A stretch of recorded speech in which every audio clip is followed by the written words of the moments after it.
What's up, RotoGrinders? 2 hours nonstop NBA DFS conversation. It starts right now.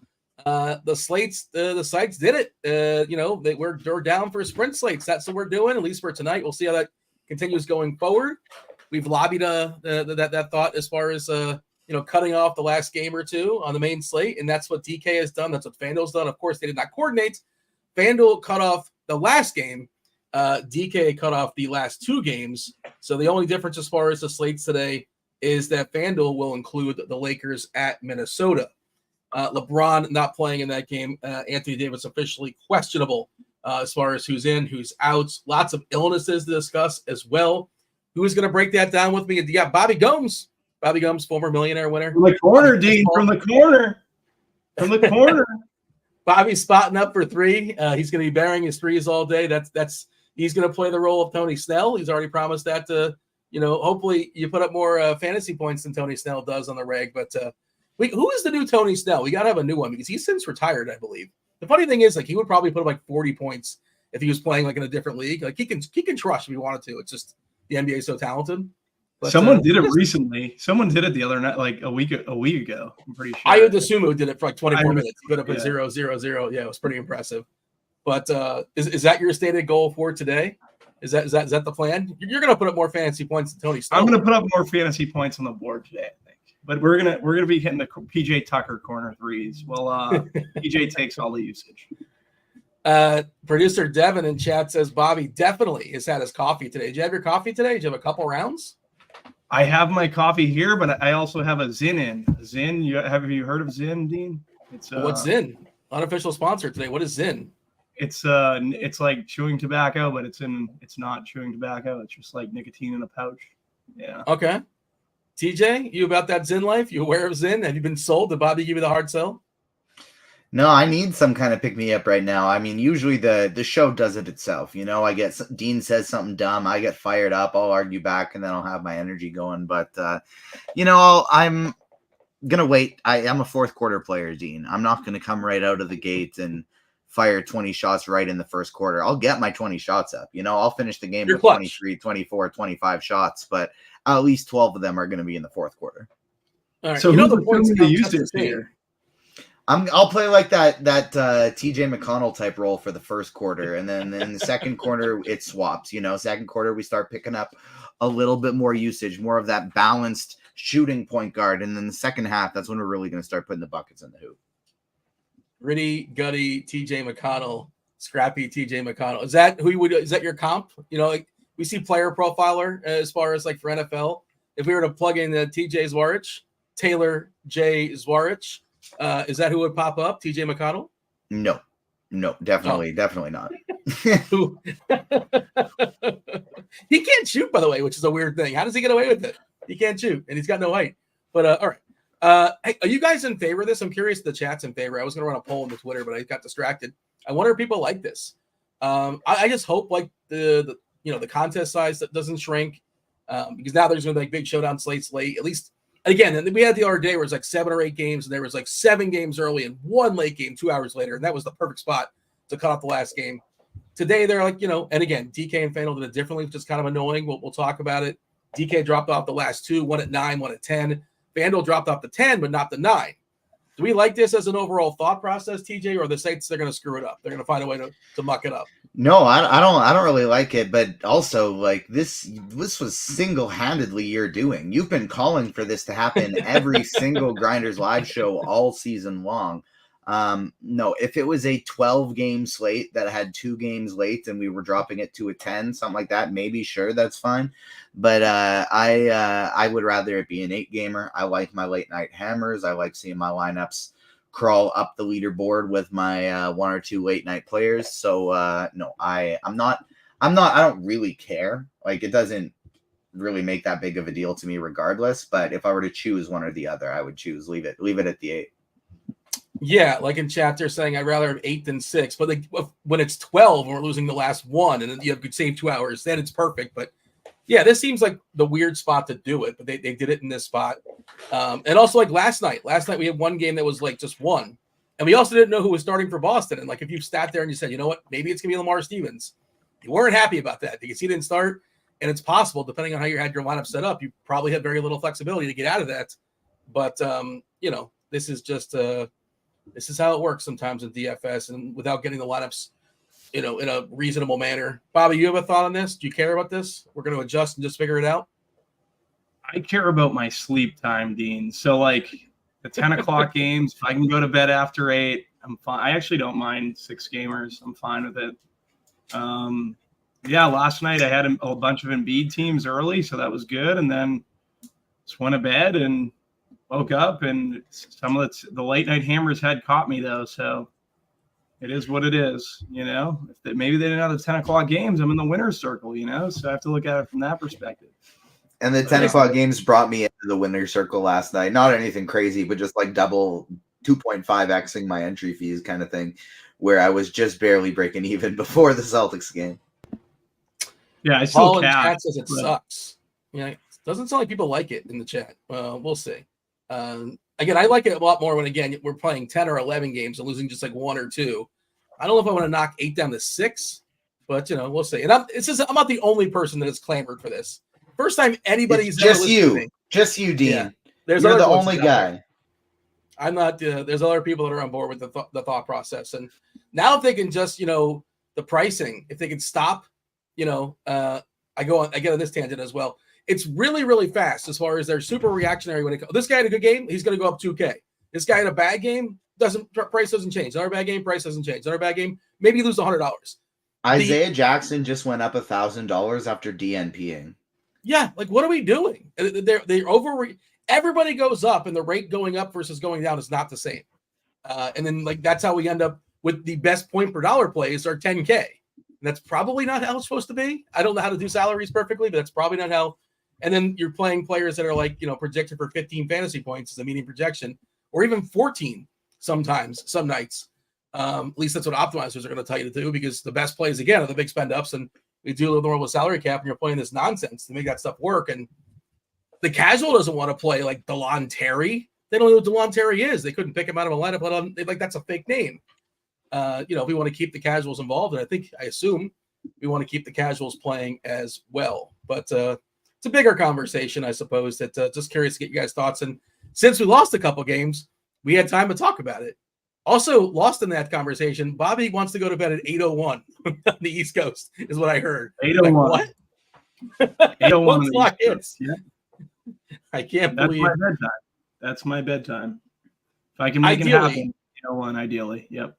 In a perfect world. Okay. So I was a late swap guy forever, and then I had a family, and it's like, go to bed. It'll do it to you. Cleveland, value today in Cleveland. No Mitchell once again. The Jazz are taking on Detroit, and they might as well be wearing Washington Generals jerseys. They're doing their best to give a W to Detroit. Detroit has lost, is it 24, 25 straight games? The Pistons are favored. They're favored to win a professional basketball game tonight because Utah is just sitting everybody out back half of a back-to-back. No Marketing, no THT, no Yurtseven, no George, no Clarkson. Basically, their starting lineup essentially is sitting out tonight versus Detroit. Screenshots as far as the slate here, TJ, the overview, and again, worth acknowledging that the Laker game just on Fanduel, not on DK. We don't have to worry about Washington or Portland on the main slate. You can have some fun with that in the showdown stuff, but it's on neither main slate, which is, I think I'm kind of okay with that. Although, it's fun to pick on Washington, but Portland's kind of a disaster too. TJ, give me the screenshot. What are we looking at as far as the slate tonight? Yeah, obviously Utah and Cleveland stand out as the two teams that we're going to want to go to pretty heavily today. Utah's been fairly priced up, though, so they're not aggressive values like Cleveland is. And then outside of it's interesting because there's not one of these games that particularly stands out crazily any more than the others. We have Indiana on the slate, but they've been priced up. Memphis is really exciting with Job back, but everybody else is pretty gross now. Did we just get Zion out? Is that a real thing? Zion Williamson illness ruled out, so that makes the whole game Pelicans-Cleveland super exciting now. We're still waiting on some Clippers news. We're still waiting on news from other aspects of the Pelicans as well. Jonas Valanciunas questionable. Herb Jones questionable. So we're still waiting on some Q tags. And we're only getting one New Orleans update. Not all of them, just Zion. The rest are still questionable. It seems like we just got one for so far. But the fun part about these games is like we have at least one like fast-paced team in each of these games. So like they're all pretty comparable. Yeah.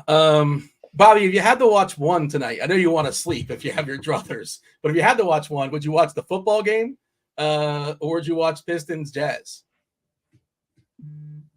Yeah, I'm probably going to be on the football game, but my girlfriend would really hate this slate, just looking at the fact that a lot of it's going to be on New Orleans, Cleveland, but she's working, so we can get away with it at 7:30 for a little bit. Yeah, I don't know. For me, like it's an interesting slate. Obviously, we just got a ton of value in this first game. Well, not really the first game. Utah, Detroit's the first game, but New Orleans, Cleveland's at 7:30. Yeah, I don't know. This slate's not the greatest, but we'll just find our value, pick some winners, and yeah, hopefully Wemby plays because that's the guy I'm going to be most heavy on. It looks like from the start, and I'm pretty sure he's probable too. So yeah, he's expected to come back and play. He crushed this team at the 5 not too long ago. You know, it's not that long ago he moved to the 5. They kicked Collins to the bench. But yeah, I like him a good bit today. Always like Wemby. He's just insane, especially on Fanduel where you get extra points for the stocks. You can get 6 or 7 or 8, on a given night. Holmgren's another guy.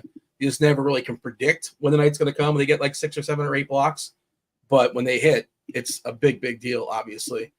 All right. Anything else we should say here, Bobby? You want to point out, or shall we just do the old game by game? Let's do the old game by game. All right. I was looking for if we had an if-then setup for NBA, and I don't think it's anything set up just yet. I was trying to see if we had one for Zion, but I don't think we have one. Of course, the projection team is just going to update. Oh, here it is. This might be it. I might just have hit the wrong button. We have one for Miles Turner. We have one for Miles Turner and Jalen Smith. And, okay, nothing on Zion just yet. And the New Orleans stuff can certainly change. Zion being out, but we don't know about Jonas Valanciunas. We don't know about Herb Jones. It's really hard to guess when it comes to illness. I mean, obviously, they're going around this time of year, and who's to say, but we'll get the information at some point, hopefully. And like Valanciunas, if he plays, the absence of Zion would look pretty interesting. Cleveland, not the best matchup necessarily in the world, but they are also wounded in the inside with the absence of Mobley. Let's talk about the Jazz. 235 is the total. The Pistons are 2-point favorites. By the way, shout out to Dan Bach. Dan Bach wrote up the Pistons before all that news dropped on Scores and Odds. If nothing else, get the old closing line value. I think they were getting 2 points or 1.5 earlier today with the absence of all the Jasmine that are now going to be rolled out. Again, Markkanen, THT, you're at 7, Deontay George, Jordan Clarkson. We are projecting Colin Sexton to draw the start here. They're also on the back half of a back-to-back. Should mention that. A ton of back-to-backs tonight. Utah, Cleveland, Indiana, Orlando, Minnesota, the Lakers, Chicago, and the Clippers, which is never good for injuries and for even getting updates as far as injuries. Players getting rolled out for nonsense, but just wanted to throw it out there. Be aware. Lots of back-to-back stuff. Only one team in the front end, that's the Wizards. We don't really care so much because that's not on the main slate, but just put that in your back pocket, I suppose. Yeah, TJ, Utah and Detroit. The basketball doesn't have to be pretty in order to get yourself some fantasy points. But yeah. Oh, I should have mentioned Detroit's injuries, right? They're getting healthier. Jalen Duren is still out. We don't know about Killian Hayes also dealing with an illness. Beef Stew expected to be available. Isaiah Stewart probably plays. But yeah, TJ, how much Jazz is too much Jazz? How excited are we about Jazz Pistons? I think maybe 3 Jazz is the maximum amount of Jazz I think I would want in a lineup. Colin Sexton and Chris Dunn are definitely my 2 favorite plays on that team by a fairly wide margin. Lucas Samanic and Walker Kessler are both in my pool as well. I'm only going to play one of the 2 of them in a lineup. I don't want to play them together. But Kessler or Samanic I'm okay with. And then on the Detroit side of things, I'll like Cade and Bojan regardless, but the rest of the team really depends on if Killian Hayes plays or not, which feels weird to say, but Jaden Ivey, I think, would become a good play. Alec Burks would become in play if Killian Hayes misses. So I am still kind of wondering and waiting on that one. But the Utah side of things, Sexton and Dunn are two of my favorite plays on the slate. Pulling up the ownership stuff on DK, we got Sexton coming in at 25%. Bogdanovich for Detroit, most popular Piston at 6-7.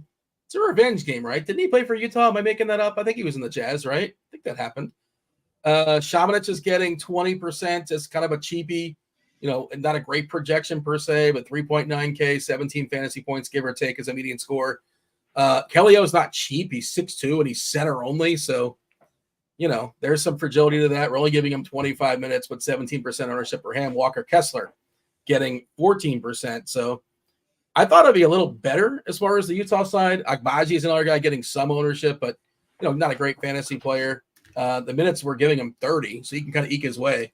I pulled up the court IQ stuff there, Bobby, and I was like, let's kick Sexton and Keontae George and Markkanen and THT off the court. And the problem is, you don't get a sample. There's like no sample at all. And I didn't really know how to figure something out because I think you just got to use your brain in this one because the sample is like 12 minutes for Chris Dunn and 12 minutes for Agbaji.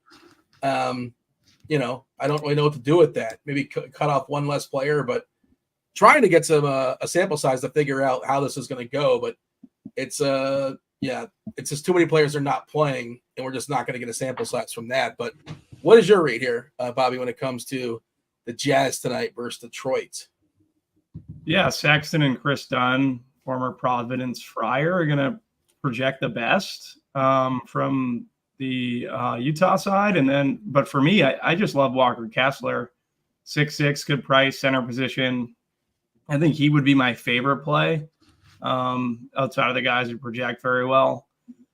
And then on the other side, like if Hayes sits, like TJ said, I would like Jaden Ivey a good bit. Bogdanovich and Thompson are in play for me as well. You could play Stewart in larger field stuff. Outside of that, there's not much on the Detroit side. It would be more Utah heavy for me. And like I said, I think Kessler is a super strong play. Agbaji's kind of priced up. I don't really want to pay his price for his usage rate at 4.9, but that's pretty much how the salary is just going currently for DK. So yeah, I don't know. It's pretty much Sexton, Dunn, Walker Kessler being my favorite. And then on the other side, Ivy, Thompson, and Bogdanovich. It's interesting that John Collins is not going to get played. I get it, but he's probably their best player. Him or Sexton are the best point producer, right? But he's 7'2" on DK, 6'6" on Fanduel. It's just worth noting, I suppose. But it just kind of is what it is. You likely if you're won't running. Yeah, well, that's the thing. We don't really know. I think we're projecting him to start, but sometimes he does, sometimes he doesn't. Sometimes Kessler starts, sometimes he doesn't. I'm seeing only 10 bodies, unless they called somebody from the G League or whatever. We got Sexton, Agbaji, Fontecchio, Collins, and Kessler as the starters. Kelly O, Dunn, Hendricks, Shamanich, and Johnny Jazang is the 10th man there for Utah. Yeah, you don't think Collins starts, Bobby? No, Sexton. I could see Sexton start. I was saying John Collins. I could see coming off the bench. Okay, who do you think would start then? If you think Kelly O might start, I think it might be Olynyk. Yes. Okay. Yeah. Or even Chris Dunn. Or even Chris Dunn. Yeah. Yeah. Do they want to win this game? The Jazz? I don't want to say they're flat out tanking, but they're kind of tanking here. And again, they picked the wrong year to tank. They should have tanked last year. They were way too aggressive last year. But it's hard to lose to Detroit. That's challenge accepted. They're going to try their best. I guess what I'm asking is are they going to play their best players 32 minutes or 31 minutes? That's not something they're in the business of doing. And are they going to play a bunch of guys 27, 28? You understand that question? Does that make sense? Anybody have a thought on that? I trust our projections. Yeah, I trust the projections on minutes too. Yeah, I just think that it's hard to gauge if they want to win. Are the Pistons going to win? Are they breaking the win streak? I think they win. I think the Pistons win tonight. Is that a bold statement? They're favored now, so it's not bold. I could see them winning for sure. Utah just looks really bad. Yeah, I don't know. I could see Detroit pulling it out. I think Utah's going to win. I see. What's up, chat? Did we officially say hello to the chat? My bad if I didn't. What's up, chat? Hit that like button. Do subscribe. We'd appreciate it if you turn on the notifications so you know when we go live.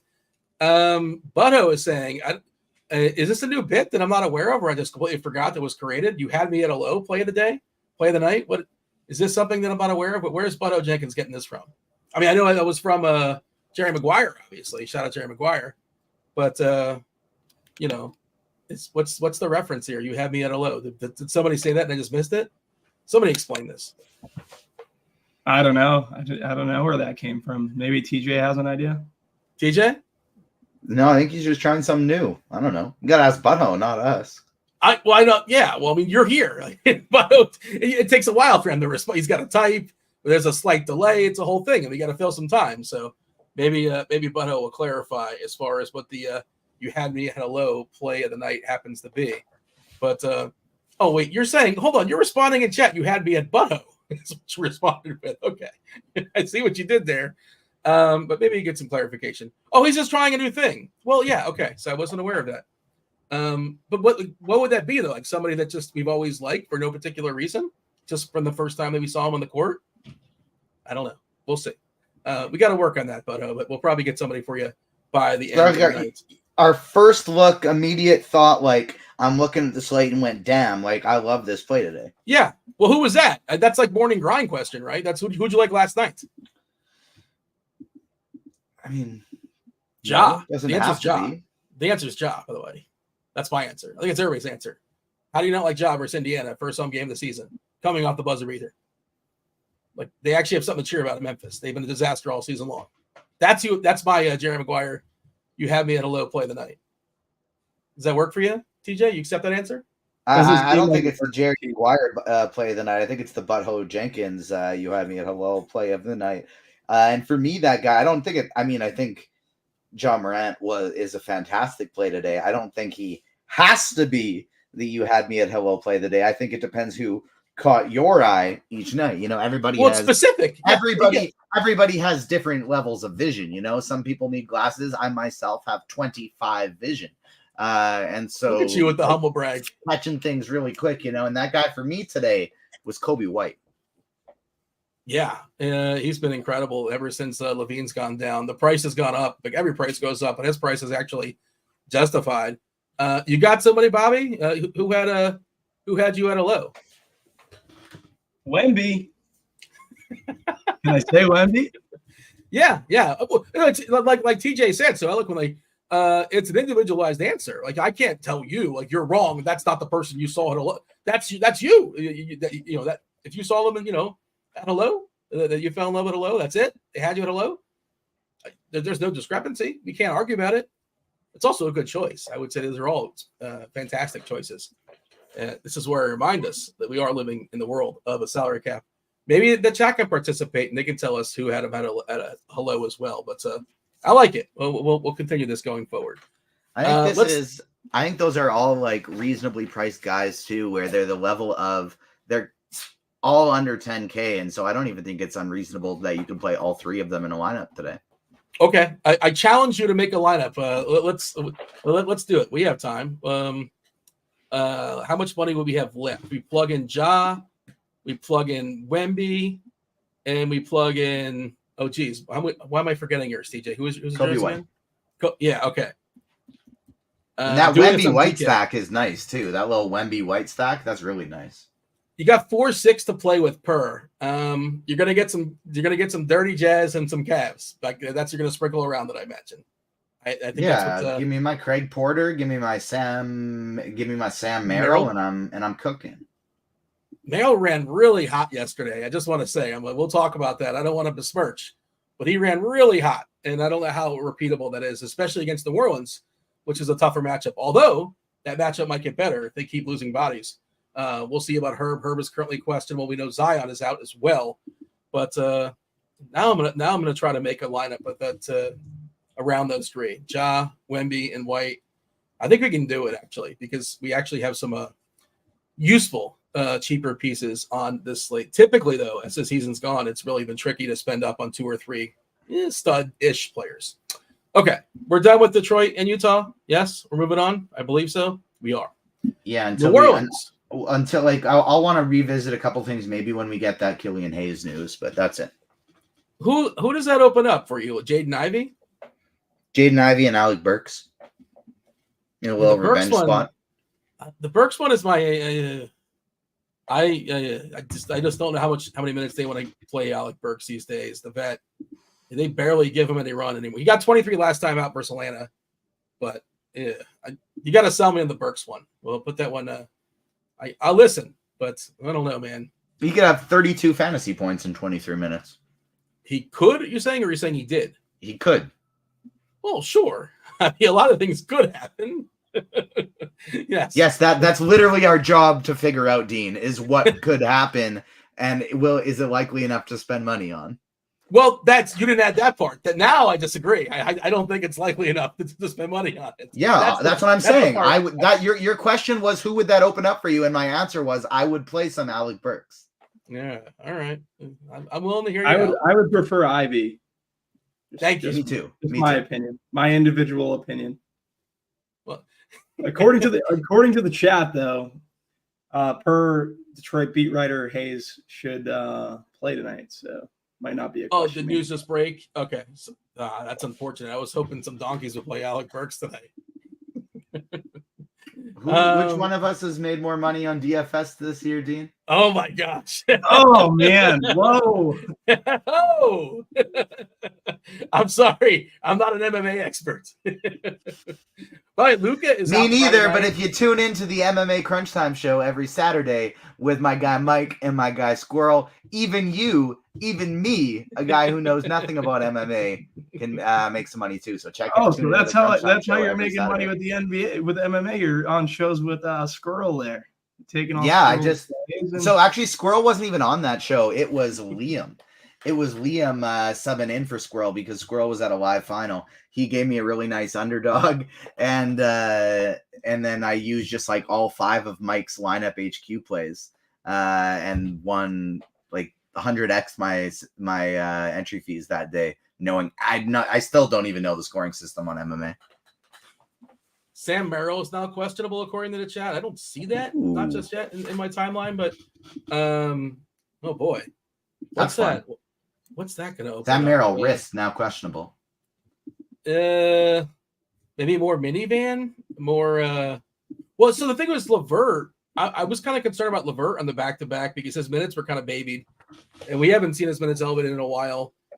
I wonder how they're going to handle him. He had 26 minutes last night. He got there, but I was a little bit concerned with the lack of minutes. I'm curious if they're going to be okay with that tonight. That's a late Q tag too, TJ. Man, I don't like that late drop. That makes me think that he's probably more likely not to play. But, geez. Why do I not see this on the... Oh, there it is. Just popped up for me. Yeah, Sam Merrill, wrist, questionable. Let's talk about it. New Orleans and the Cavs, 227. That's the total. The Cavs are playing in the back half of a back-to-back. They're 3.5-point home dogs. We just got Zion ruled out. Some more news coming on the New Orleans side because Jonas Valanciunas is questionable with an illness. Herb Jones, illness, same deal. Cody Zeller is questionable with an ankle, which I was going to say, I guess that doesn't matter, but like if all their bigs are out, maybe. But Zion's officially out. Did I say questionable? He's officially out now. Cleveland, same deal. Donovan Mitchell still out with his illness. Mobley going to be out for a while. Garland going to be out for a while. And Sam Merrill, one of yesterday's heroes for the Cavs, is questionable. I guess that would solidify Porter. I believe Merrill closed yesterday because he was playing well, as well as LeVert off the bench. But that Porter had a big first half, second half not so much. He was not allowed to close. But, TJ, what are we doing here at the Cavs? Porter still looks pretty good. I think he's much better or solidified, however you want to phrase it. If Merrill sits, his minutes will be a little less fragile. Dean Wade is all the way up to 5'2". Are you serious? Dean Wade? Okay. Talk about the Cavs here, TJ. So I had a rule set in lineup HQ right now. I'm playing a cash lineup and 20 lineups as after I just after I just tried to make fun of you for NBA stuff, I'm also in the midst of just like trying to take things back to basics, really refine my process each day. So as I am like, oh, look at me, I'm also like, oof, I've had a week of struggling. Let's try and take it back to square And you're one. taking it out on me, TJ. Well, maybe... you called me a donkey. So that's why. I was joking. So was I. I didn't think you were joking. I didn't think you were joking. I thought you were a little serious. Yeah. There's always a little truth in a joke, It's fair. Yeah. Well, it makes for good content. I don't think either of us are taking it personally. But I had a rule and set up in Lineup HQ where I was wanted to play 1 to 2 of Merrill, Porter, LeVert in every lineup. If Merrill is out, I'm definitely just going to hit the lock button on Craig Porter. I'll play him in every lineup and then still be mixing in a lot of LeVert and these other players, but that's kind of how I'd be going about it. LeVert would probably be the next priority for me. Max Strus would become one of my favorite plays. I really like him anyways. And then Jared Allen is another guy I'm keeping in my pool too. It's really just those 5 though right now. Merrill, Porter, LeVert, Strus, Allen. And then if we happen to get Merrill out, I'll maybe consider throwing in Isaac Okoro. And like Allen was joking about it in chat, like this is all setting up for Tristan Thompson's smash spot when the Cavs have nobody left. But like if Jonas Valanciunas is in, and like all of a sudden Merrill is out too, and they're down to like 8 guys, I might actually take shots on Tristan Thompson because maybe he plays. Maybe he plays 22 minutes and they throw him out there on JV. You're on mute, Dean. Unbelievable. What a donkey. What a donkey. What a donkey. You're right. You're right. Bring it. You're correct. I deserve this. What a donkey. What a wreck. What a wreck. So, yeah, Tristan Thompson, 3-8 center and center only on DK. Obviously not a big usage guy. His usage is less than 12%. He's going to get there mostly through rebounding, which is, not the best route. He could do some putback stuff here and there, but he's going to be around the basket, dunk, lay up, that kind of thing. If the ball falls his way. Yeah, I hate that we're talking about Tristan Thompson, but I hear you, I guess. Did you say Niang, TJ, or not so much? Right now, I don't have Niang, but if Sam Merrill's out, even though not the same position, they're just so low on bodies that he's going to have to play more minutes. So, yeah, if Merrill is out, I'm going to play Niang. All right, Cleveland, Bobby, what are you doing with the Cavs here? Back to back. Merrill out of nowhere gets a questionable tag with his wrist. An hour and a half, 2 hours before the game starts. Like, it feels like that's not good, but who knows? Yeah, I think all these Cleveland guys are in play. My favorite would be Max Strus. I think TJ was kind of the same. I think Strus is just a good play tonight. We have him for 11% ownership. Like, I could easily get 2x on that. Karis LeVert obviously comes into play. We have to watch his minutes. Craig Porter is going to stand out tremendously. If Merrill's out, he's probably a lock button at that point. Georges Niang, I think, comes into play just for all the reasons that you guys said. There's so many minutes to go around at 4-4. With the way the salary cap structured, he's fine. Tristan Thompson at 3-8, same discussion, would benefit from Joe Val. Joe Val's probably my favorite play in this game at 7-2 if he plays. I just don't think Cleveland will have a lot to really stop him inside. So he'd probably be my favorite on the Pelican side. Think you go to McCollum, you go to Brandon Ingram. But for me, like, the preference is Joe Val. I think Najee Marshall's in play. Like, it's just a good game in general because it doesn't seem like there's a lot there. Probably be pretty back and forth overall. Yeah, I can see Joe Val matching minutes with Jared Allen, like the two bigs, like 32, 33 minutes or something like that, if he goes. So I like that call. The one thing you mentioned, Strus, and again, I don't want to be the guy that keeps harping on this, but, Max Strus is 6'9". Remember, this guy used to be like 4K, 5K, 6K. You're 6'5". obsessed with the I get it. It's a huge issue. That's a ridiculous price for Max Strus. Everyone's dealing with the same situation. I think it's fine to overpay in tournaments to be different. Yeah. People hate playing him because he's very 3-point reliant. He always comes in lower on than what he should be. He should see a good amount of usage tonight with all the guys that are out for Cleveland. So I don't mind Strus at all at 6'9". I know the price isn't what we want it to be. I just wanted to again. I don't want to harp on that, and I know you're harping on it though. You're harping on it. You're harping. It more so than other players. The Max Strus price is outrageous. Like many of the prices are outrageous, different degrees. His with the highest degree. Max Strus 6'9", not nice. It's not a nice price. Certainly he could pay it off, but he's got to put up 40. Can he do it? Sure. Ideally, Herb's on the other side of the court. We'll see. He's questionable.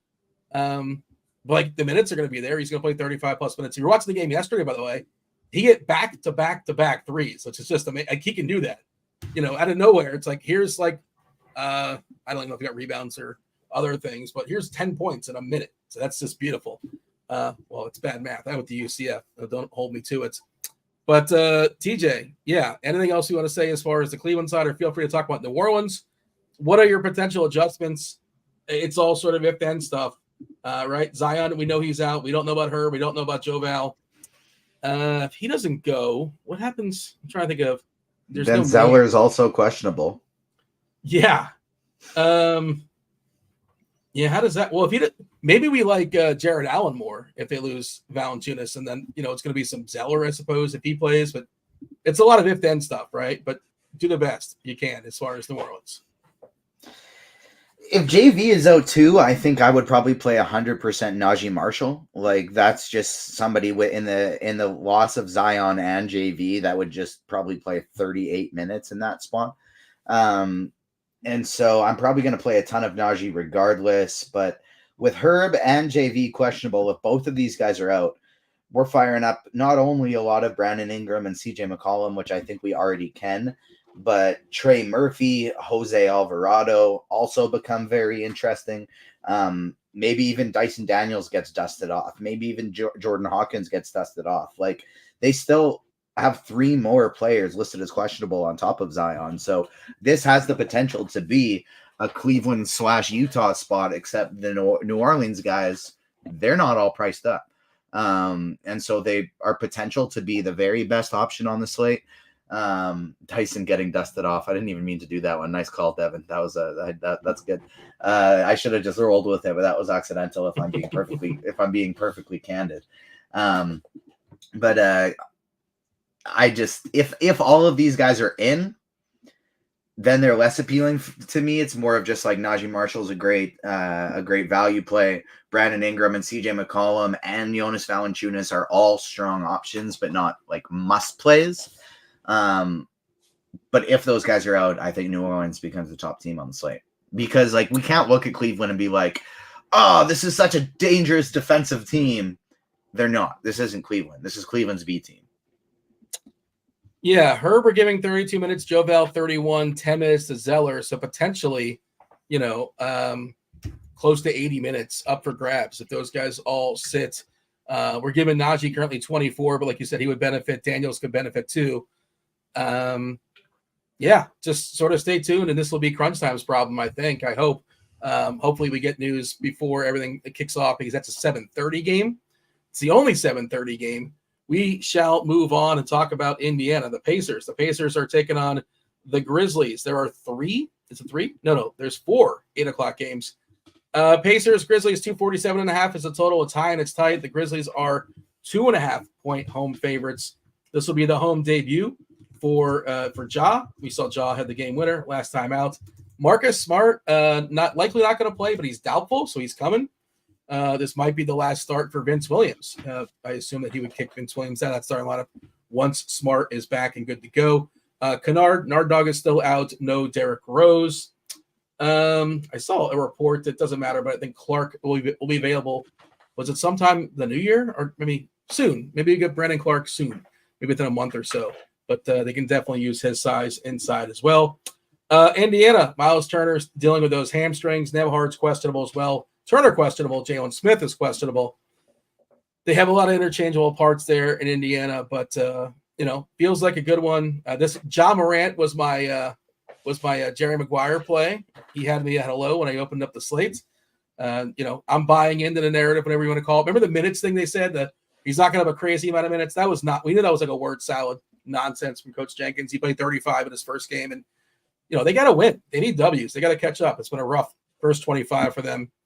Bobby, do you have an equal sentiment for me, as I do, as far as Ja? He looks spectacular. I like Bane. I like Triple J as well. It's just I feel like their price is set to come down just a tick with Ja coming back and eating away on them a little bit, but also that gets balanced out with the positive matchup against Indiana. So certainly in the pool, what do you have as far as the Grizzlies, Bobby? Yeah, from a point per dollar standpoint, like Ja's a phenomenal play. He'd probably be my favorite in this game. Like, I don't think that's going that far out on a limb and saying that. Bane, Triple J, like if they make my pool, they're fine. But it's more Ja. I like Vince Williams for value.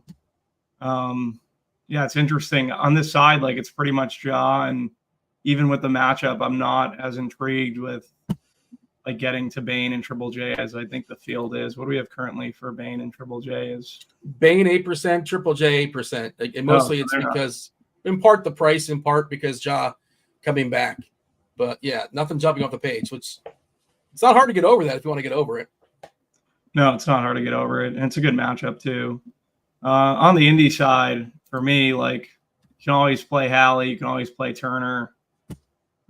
Just with the way pricing is, I don't think I'm going to be getting to as many of them as I thought I would. You're so focused on pricing, Bobby.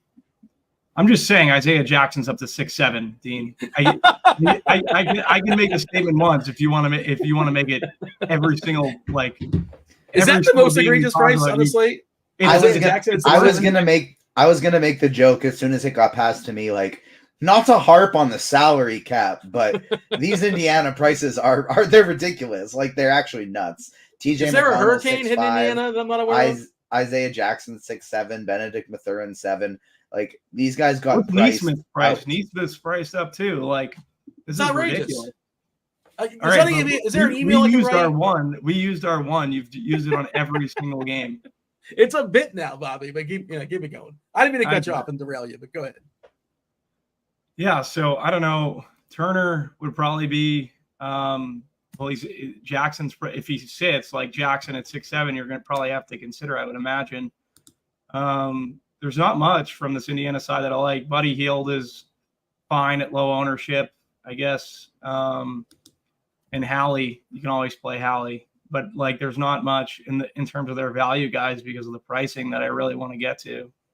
Outside of like Hield, if you consider him a value guy.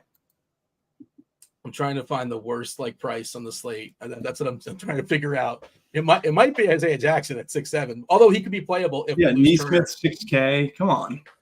What are we doing here? Like I don't have the option to play these guys. Yeah, TJ, your thoughts here as far as the Grizz feel free to jump over to Indiana as well. Yeah, so I thought I was going to have a lot more interest in this game as a whole. I X'd out Indiana's whole team. I agree with Bobby. Halliburton's always playable, but I'm just choosing to. I don't think I'm going to play a single player over 10K today. I think Ja is going to be the most expensive player in my player pool. So I just X'd out this whole team, and on the Memphis side, Ja is fantastic. Vince Williams, I think, is a totally reasonable value. And then Jaren Jackson is in the pool as a maybe for me, but no Desmond Bane, no other ancillary pieces. I expected to like this game so much more than I did, but it's really just Ja Morant is great, and then Vince Williams and Jaren Jackson Jr. are okay, and I'm not playing a single pacer. I think there's a chance the Vince Williams stuff can go bye-bye if we get New Orleans news going a certain way, or if we get Merrill going a certain way. You know what I mean? Like I think he's one of those guys that would fall back.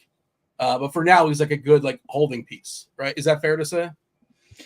Fall back in terms of like I don't think he'll be 20% owned, but I still think he'll be usable as like a last piece. Like if I'm building a lineup, and even if Merrill's out, even if these New Orleans guys are out, and I have all of them, but then also the three you had me at hello plays, Kobe White, John Morant, and Victor Wembanyama, I'm going to need a lot of these lower tier salary players. So maybe he's still, I think, viable to fit in. I just realized I'm supposed to be building that lineup. I'm going to build it. We'll figure it out. Maybe we'll reveal it later on in the show. Let's move on from Indiana, Memphis. Yeah, it should be a little bit more fun than it actually is right now, but maybe things will change. Clippers taking on the Thunder. You got the old SGA revenge game. 236.5 is the total. The Thunder are currently 6.5-point favorites versus the Clippers. The Clippers on the back half of back-to-back. They're traveling as well. They have an illness as far as Paul George. He didn't play yesterday. They gave Kawhi Leonard a hip. He was spectacular yesterday. OKC is fully healthy. TJ's is another one. It's just like, well, Kawhi and Paul George are both questionable. That matters. When will we get this information? I don't know. But like, what are we doing now? What can you give me at this point? 548 in the East Coast as far as analysis when it comes to the Clippers. I think the best bet at this point is just like, so George missed the last game. My plan is currently, or wait, who's more expensive between Kawhi Leonard and Paul George? I'm assuming Leonard. Yes, good, just by a little bit. So what I'm planning on doing is, for now, setting Kawhi to just small forward eligible, take away his power forward eligibility. Actually, I probably wouldn't even need to do that either, because I could just change him to Wemby, couldn't I? How much is Wemby? Yeah, he's cheaper than Kawhi too.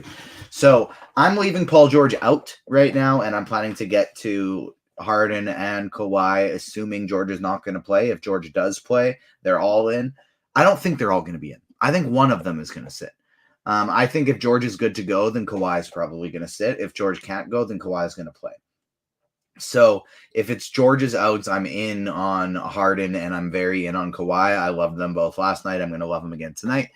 If Kawhi sits and George is in, I'll pivot all of my Kawhi to either Paul George at the small forward position or Victor Wembanyama at the power forward position. If all three of them are in, I think they're all still viable. I am okay with playing one of them.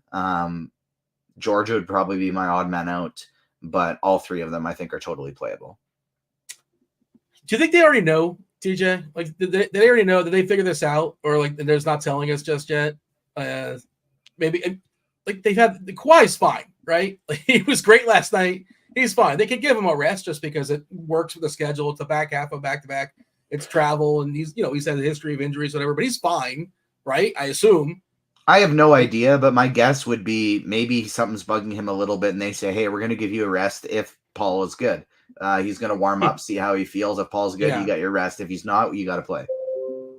Yeah, it's probably, I just wonder what's going on behind the scenes, and different teams probably handle stuff differently, but okay. Jump in here, Bobby. Your take as far as the Clippers. Feel free to jump over to OKC, who, they're fully healthy. They're fully priced, but, SGA is spectacular. Holmgren, again, you catch him on the right night, and when he piles up those stocks for sure.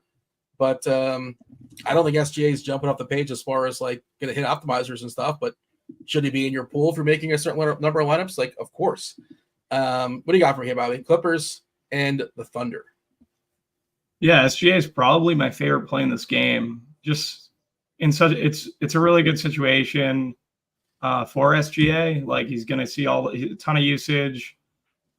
It's not the best defensive matchup, so I don't mind him at all. I think Jalen Williams is underpriced. You can always get to Chet and Giddey. I think they make sense as well. But by far, SGA is my favorite play from this game. I know we're waiting on the news. TJ broke down like how I would pretty much approach the Paul George situation with either going to Kawhi or Harden. I think I would prefer Kawhi than Harden if it was up to me. But yeah, like, this is a little game stack here too. So don't mind getting the SGA and then having one of these guys to run back. Let's see. In the chat, they're talking about how Vegas knows because the line, it's 7 in some places. It's 7 at Caesars. Yeah, somebody's sitting for the Clippers. It's 6.5 most other places. This line wouldn't be 6.5, 7 if the Clippers are full throttle. I don't think. So that certainly smells. Somebody in the Clippers, one of the big three, like TJ was speculating, at least one of those two, probably sitting tonight versus the Thunder. TJ, did you mention coffee? Speaking of coffee, you mentioned coffee earlier. That's always kind of an ambitious play, but things might open up. Powell might open up if we lose a couple of those studs. Is coffee somebody we're looking at? How cheap is he? Is he like 9K tonight? I played coffee last night, but he's been priced up. He's like 4.6 now, so I'm not playing coffee at that price. Powell is viable in tournaments at 6K, but he's no longer a value anymore. He's just like a tournament flyer. By the way, I think I got the lineup. I got the lineup for our Jerry Maguire, love at first sight play. You guys tell me. Can I read this off or no? What's the rules here? I think you can read it off. No one cares anymore, Dean. No one cares. So assuming Merrill plays, now this is assuming Merrill plays, I probably shouldn't make that assumption. But we got Wemby, we got Kobe White, we got Ja. I know TJ's a big fan of Najee Marshall. He's fine right now, and he can get a lot better, right? He's fine, room for improvement. Fontecchio, perfectly fine for Utah. Not an amazing play, but He's too priced up at 6K. He is too priced. You know what, Bobby? I didn't think about that. That's a good point you're making. But I have the salary, right? Because Craig Porter. I like Simone, though. I like Simone. He's good. So, yeah, he works. I got Fontecchio and Samanic, as well as Merrill and Porter. That's, we can make it work. I don't know. I'm going to see if I can kick Merrill out, and maybe we can do better than Fontecchio at 6K, but that's kind of what I came up with. If you want to, Agbaji's another guy. You can go a different route there and get yourself Vince Williams. But yeah, you can make this work. You have pieces that are like viable. I'm definitely going to make one lineup with this combination of Wemby, Ja, and Kobe White. I like this idea. Send me it. I'll throw it in something good. All right. Well, I mean, the thing is it might expire depending on news, right? But yes, I'll send it to you. Hopefully it holds up. We're done. We're moving on as far as Clippers. But yeah, I think for sure there's a good point there in chat. I did not see the line jump to almost 7 in some places. It feels like, there's definitely something fishy going on there. Somebody's sitting for the Clippers tonight. Or that Spurs, probably just means, I mean, if we're thinking about it logically, I think that probably just means that people saw that the Clippers have 2 guys out, and therefore they're betting on OKC, and so the line changes in their favor. Sometimes they just hedge, like they're not sure which way to go, so they give like it's like a half a movement, right? It's not full measures, it's half measures, but yeah, that's also possible speculation. But it definitely, if you knew everybody was healthy for the Clippers, the line wouldn't be 7. That's all I'm saying, right? So if they're all in, the line's going to drop. Yeah, to like I don't know, 4.5, 5 or something. If you see them all in, hammer that Clippers plus 6.5 as quick as you can. What do you got, Bobby? Clippers have won like 9 straight too. So yeah, they've thrown it back in our faces. Those that were dunking on them like earlier in the season, like LOL, Harden, Westbrook. And by the way, one of the reasons why they started winning is they've stopped playing Westbrook a lot. San Antonio takes on the Bulls. 228 is the total. The Bulls are 6-point favorites versus the Spurs. We're expecting Wemby to come back tonight. Chicago, let's see. Torrey Craig is still out. Levine is out. We did see a good game last night of Alex Caruso, and he's not even on the injury report, so hopefully he is feeling better, always battling through something. We talk about illnesses. Devin Vassell is dealing with an illness. He's currently questionable for San Antonio. Wemby, we're expecting back. He's got the probable tag as far as his ankle. Keldon Johnson also officially probable with his back, but just kind of keep an eye on that one as well. TJ, start where you want to start. Actually, both of you guys have your love at first sight, Jerry Maguire play, Kobe White and Wemby. So this feels like you just called it everything but the actual name. Respect Butthole. It's not the Jerry Maguire play. It's not the love at first sight play. It's the you had me at hello play. Give some respect to our guy Butthole Jenkins. Give some respect to the thing we learned about 30 minutes ago. but I mean, certainly you understand. You've seen Jerry Maguire, right? You know that's where that line comes from. You're aware of the yes, the agent? that line that has been used in multiple different places over time. That at this point is being used by Butthole. It's fine. It's not the Jerry Maguire line. It's the Butthole Jenkins. You had me at hello play of the day.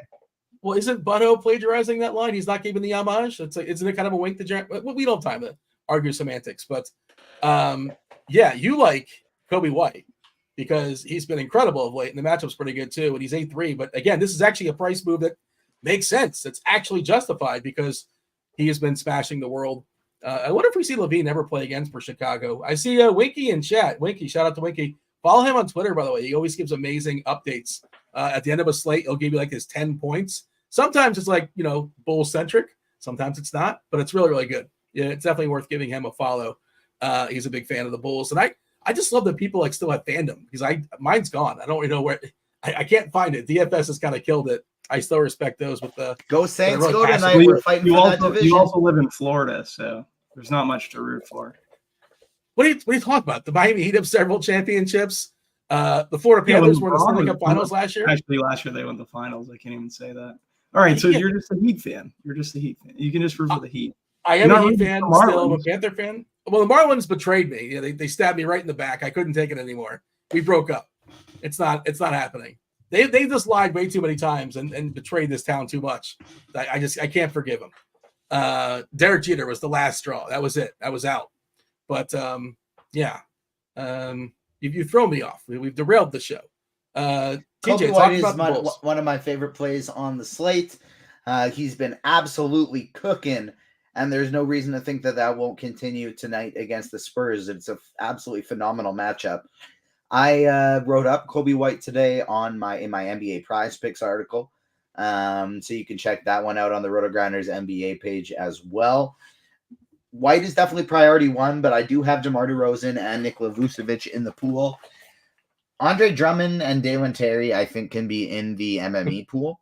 I don't feel good about it with the New Orleans value potentially opening up. I might just forego those guys for Chicago completely. But this is the Spurs we're talking about. This game could get really ugly. And if it does, I don't hate the idea of taking some shots on Terry or Drummond. On the Spurs side of things, it's just Wemby. Wemby is fantastic. Wemby should be over 10K. I want to play him, and I don't want to play a single other Spur. Yeah, I love Wemby too. It's about just 6.5. It's not like this crazy number. Of course, it could blow out, but yeah, it's not that high. I know the Spurs are a top team to trust to stay competitive, but Vegas thinks they're going to stick around. Jump in here, Bobby. Spurs, Bulls, give us a Wemby love. Yeah, Wemby, favorite play on the slate at 9K. I think we've already made that clear. Love it for a site play. For me, Kobe White last night let me down, man. But tonight, I could definitely get back on the train with Kobe. He has been fantastic. Same thing with Vucevic. Those are probably the two Bulls that I'd have interest in. No DeMar DeRozan. I just don't play DeMar DeRozan, and it hasn't hurt me. So it's pretty much those two Bulls and Wemby. You can make a case for Sochan, but give you the deep dive on Sochan, man. He's not very good at basketball. He's just point guard, small forward eligible, and he's 5'6". So I guess you can play him a little bit if you'd like. But yeah, that's pretty much it for me in this game. We're also on the same side as the Alex Caruso, not the Alex Caruso for the Bulls, but the Alex Caruso fantasy tout. He likes the overs for Kobe White tonight, so that's something to keep in mind. He liked the real overs or overs he made up. Like he makes up his own line and says, "Look, I hit it." Look, I hit it. Yeah. He is on the Kobe White over 33.5 at whatever imaginary line he made up tonight. So yeah, I guess I'm on the Kobe White train too. Hope we didn't poo-poo him or Alex poo-poo him, but yeah, I like this game, like those three main pieces from this game, and yeah, that's pretty much it. There's not much else, right? Like no one's really priced sufficiently. No one's getting a ton of usage. So yeah, not too much here. I just wanted to point out that you called, and I'm fine with this, but TJ had a problem with it when I did it, but he didn't have a problem when you did it. You called Wemby your 11th for slate play of the night, and TJ didn't say anything. He didn't chime in and vent like he did. He gave. Well, you know what?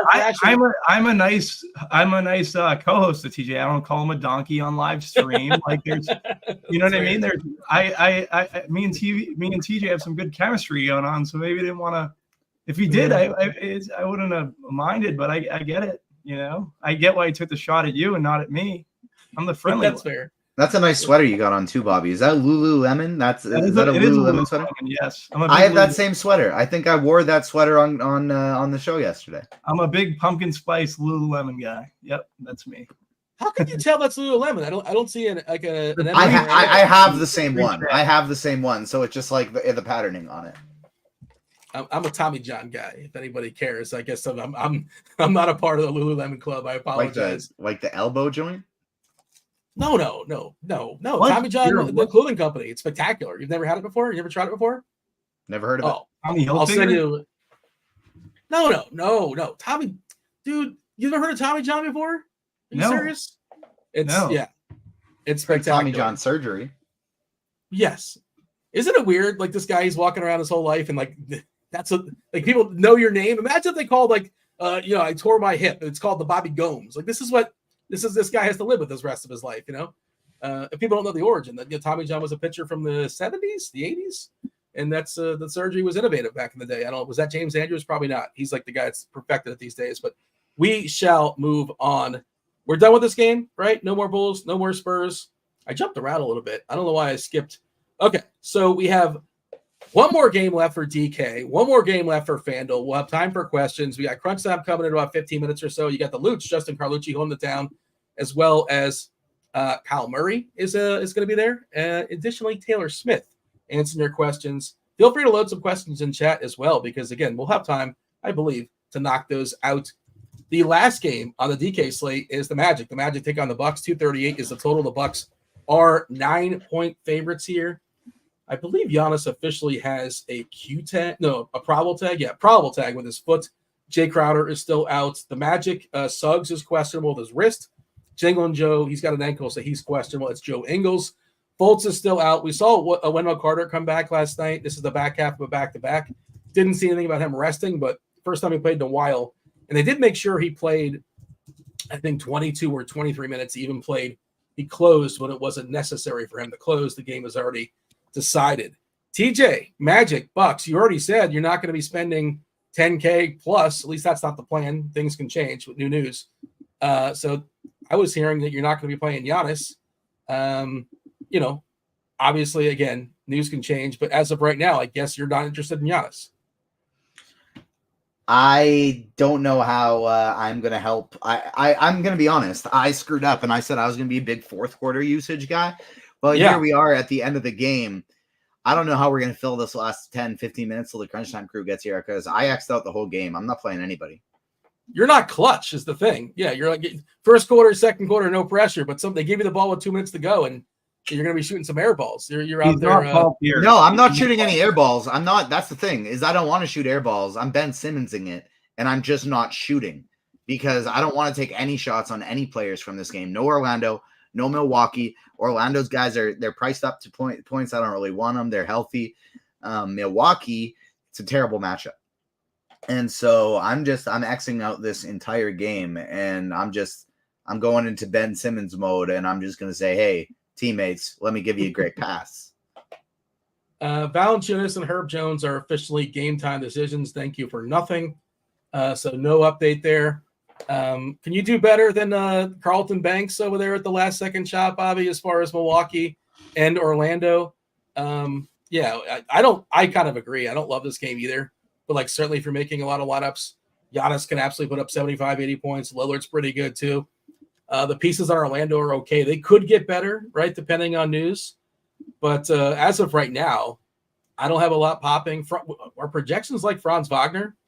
They're giving him some ownership. Banchero as well, but they're both fine. I don't need it.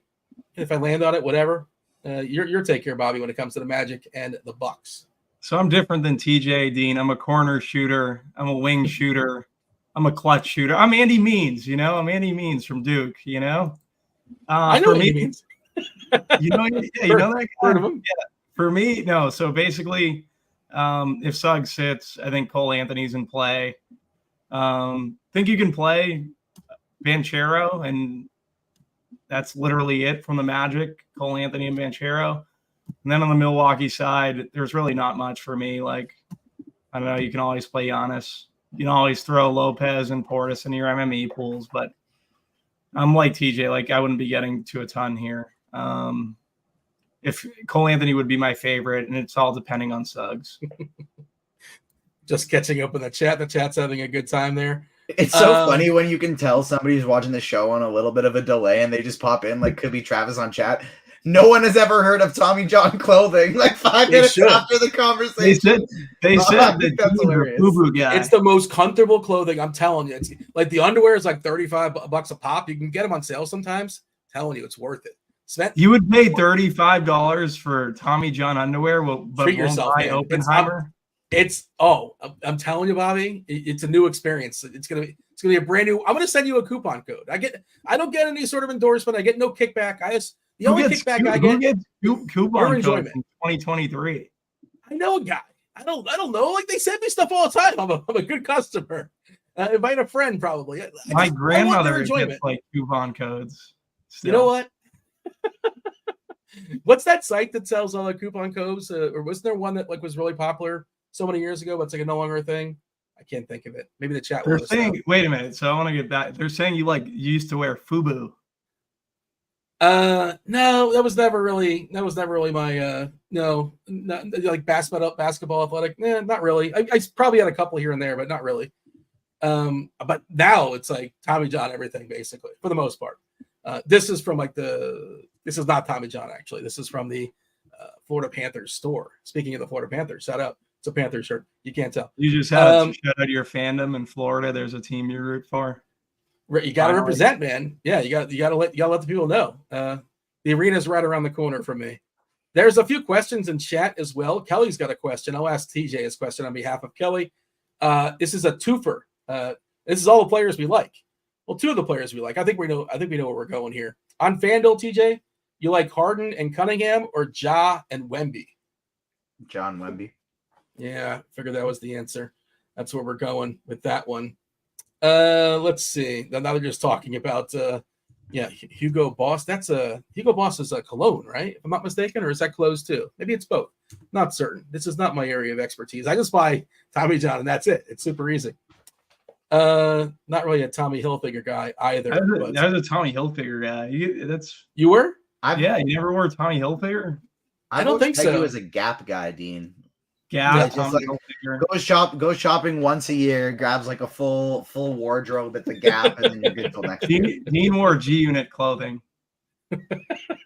You guys are way off. The wife beater. I mean the tank tops. You're not supposed to. Yeah, the tank tops. It's been a long time since I've worn a tank top for sure. TJ, question for Michael: are you all in on Marshall, even if Jonas and Herb Jones are in? You probably wouldn't be all in. No, I'd play him. That's exactly what I was. I'm on the same page as you. I would still play him. He'd be a fine value, but definitely not going all in on him. T from LOC is referencing Z Cavaricci's, and you have to be a certain age to remember Z Cavaricci's. Definitely before TJ's time. I don't know, Bobby. Are you aware of Cavaricci? Killian Hayes ruled out. Fire up the Alec Burks, baby. Oh, we got Jaden Ivey better than Burks. Play. Jaden Ivey's the play for sure. Don't play. You're married to Burks though. That's the last thing we're gonna remember. TJ really disagreed on this show. I'll play 5 to 10% Burks. I'm not gonna play him in single entry, but I'll play 5 to 10% Burks, and then I'll play. You were that passionate about Alec Burks, now you're walking it back to 5%. No, that was literally always what I said. Is I'd get a little bit of Alec Burks if he's out, and Jaden Ivey would be my main play. Roll back the tape. Craig is asking about let's see, Sasser. I knew it was misspelled. It said okay. I'm like, who's Satter? Do we think Sasser is interesting? How cheap is he? I think you could see around like 20 now. 4,500. I probably don't get to Sasser. No. 3.9 on FanDuel. Yeah. Okay, we didn't even finish these last games. We should knock out the rest of these games before we officially move on. I know we both kind of poo-pooed, or all kind of poo-pooed, Orlando and Milwaukee. We should acknowledge the existence of the Lakers and the T-Wolves. They are playing on the FanDuel slate. 223.5 is the total. Battle of the former franchise name here. The Lakers stole this name from Minnesota. Mike Conley and Anthony Edwards are very angry that they should be called the Lakers from many, many years ago. We do have LeBron. Oh wow! Somebody's what just happened? My wife's starving your dog, TJ. What's going on? No, that my wife's home. They're happy. Were they in your room the whole time and they left? Is that what happens? And they just scrammed? Yeah, they were sitting on that couch behind me. So no LeBron tonight. No Gabe Vincent. Vanderbilt's officially probable. Anthony Davis also is questionable. Minnesota is fully healthy. Again, this game only on FanDuel. FanDuel only. They kept this game, so they only knocked off the last one, which is Washington and Portland. DK does not have Washington and Portland. DK does not have Minnesota and the Lakers. But we should acknowledge the existence of this game on FanDuel. Ownership-wise, D'Angelo Russell is getting a fair bit of ownership. No surprise, because no LeBron. Anthony Davis, 12% currently if he plays. The price is priced up, but the absence of LeBron will make him more popular. TJ, what do you have? Austin Reeves, kind of interesting. He's only 8% that I'm seeing. I figure it'd be higher than that because he should elevate as well with LeBron being out. And of course, stay tuned. If Davis sits, then Reeves and Russell should both be smash plays Russell revenge game? He played for Minnesota, right? I think so. TJ, what do you got? I got Sam Merrill expected to play, so that impacts the Cleveland stuff. And then in terms of Minnesota and LA, I'm expecting Anthony Davis to play today. Another guy I wrote up in my Prize Picks article. I think he makes for a very interesting tournament play. On the Minnesota side of thing, I'm probably like maybe just Anthony Edwards, maybe even like a little bit of a Jaden McDaniels, something like that. But this is probably going to be a pretty slow-paced game with some strong defense. So I'm not planning on getting too deep in this one. I agree D'Angelo Russell and Austin Reeves are both totally fine options. Bobby, anything here as far as anything you can add? It'd be Russell, Reeves, maybe Rui. I think definitely Rui is going to be, I think, around pretty highly owned, but I think he would be the third Laker that I would add to that group that TJ I think missed. See some questions in chat. Brian's asking about Bagley. He says, I really don't like him, but do you think he's in play? Yeah, nobody really likes playing Bagley. We currently have 10 minutes for him. Now we also have 24 minutes for Hayes. Who's I don't think Bagley's in play. Hayes officially out, but those are different positions as well. And he's also like not really that cheap, right? He's 5'3", center only. Yeah, I can't get there unless he starts, which probably won't, but you never know.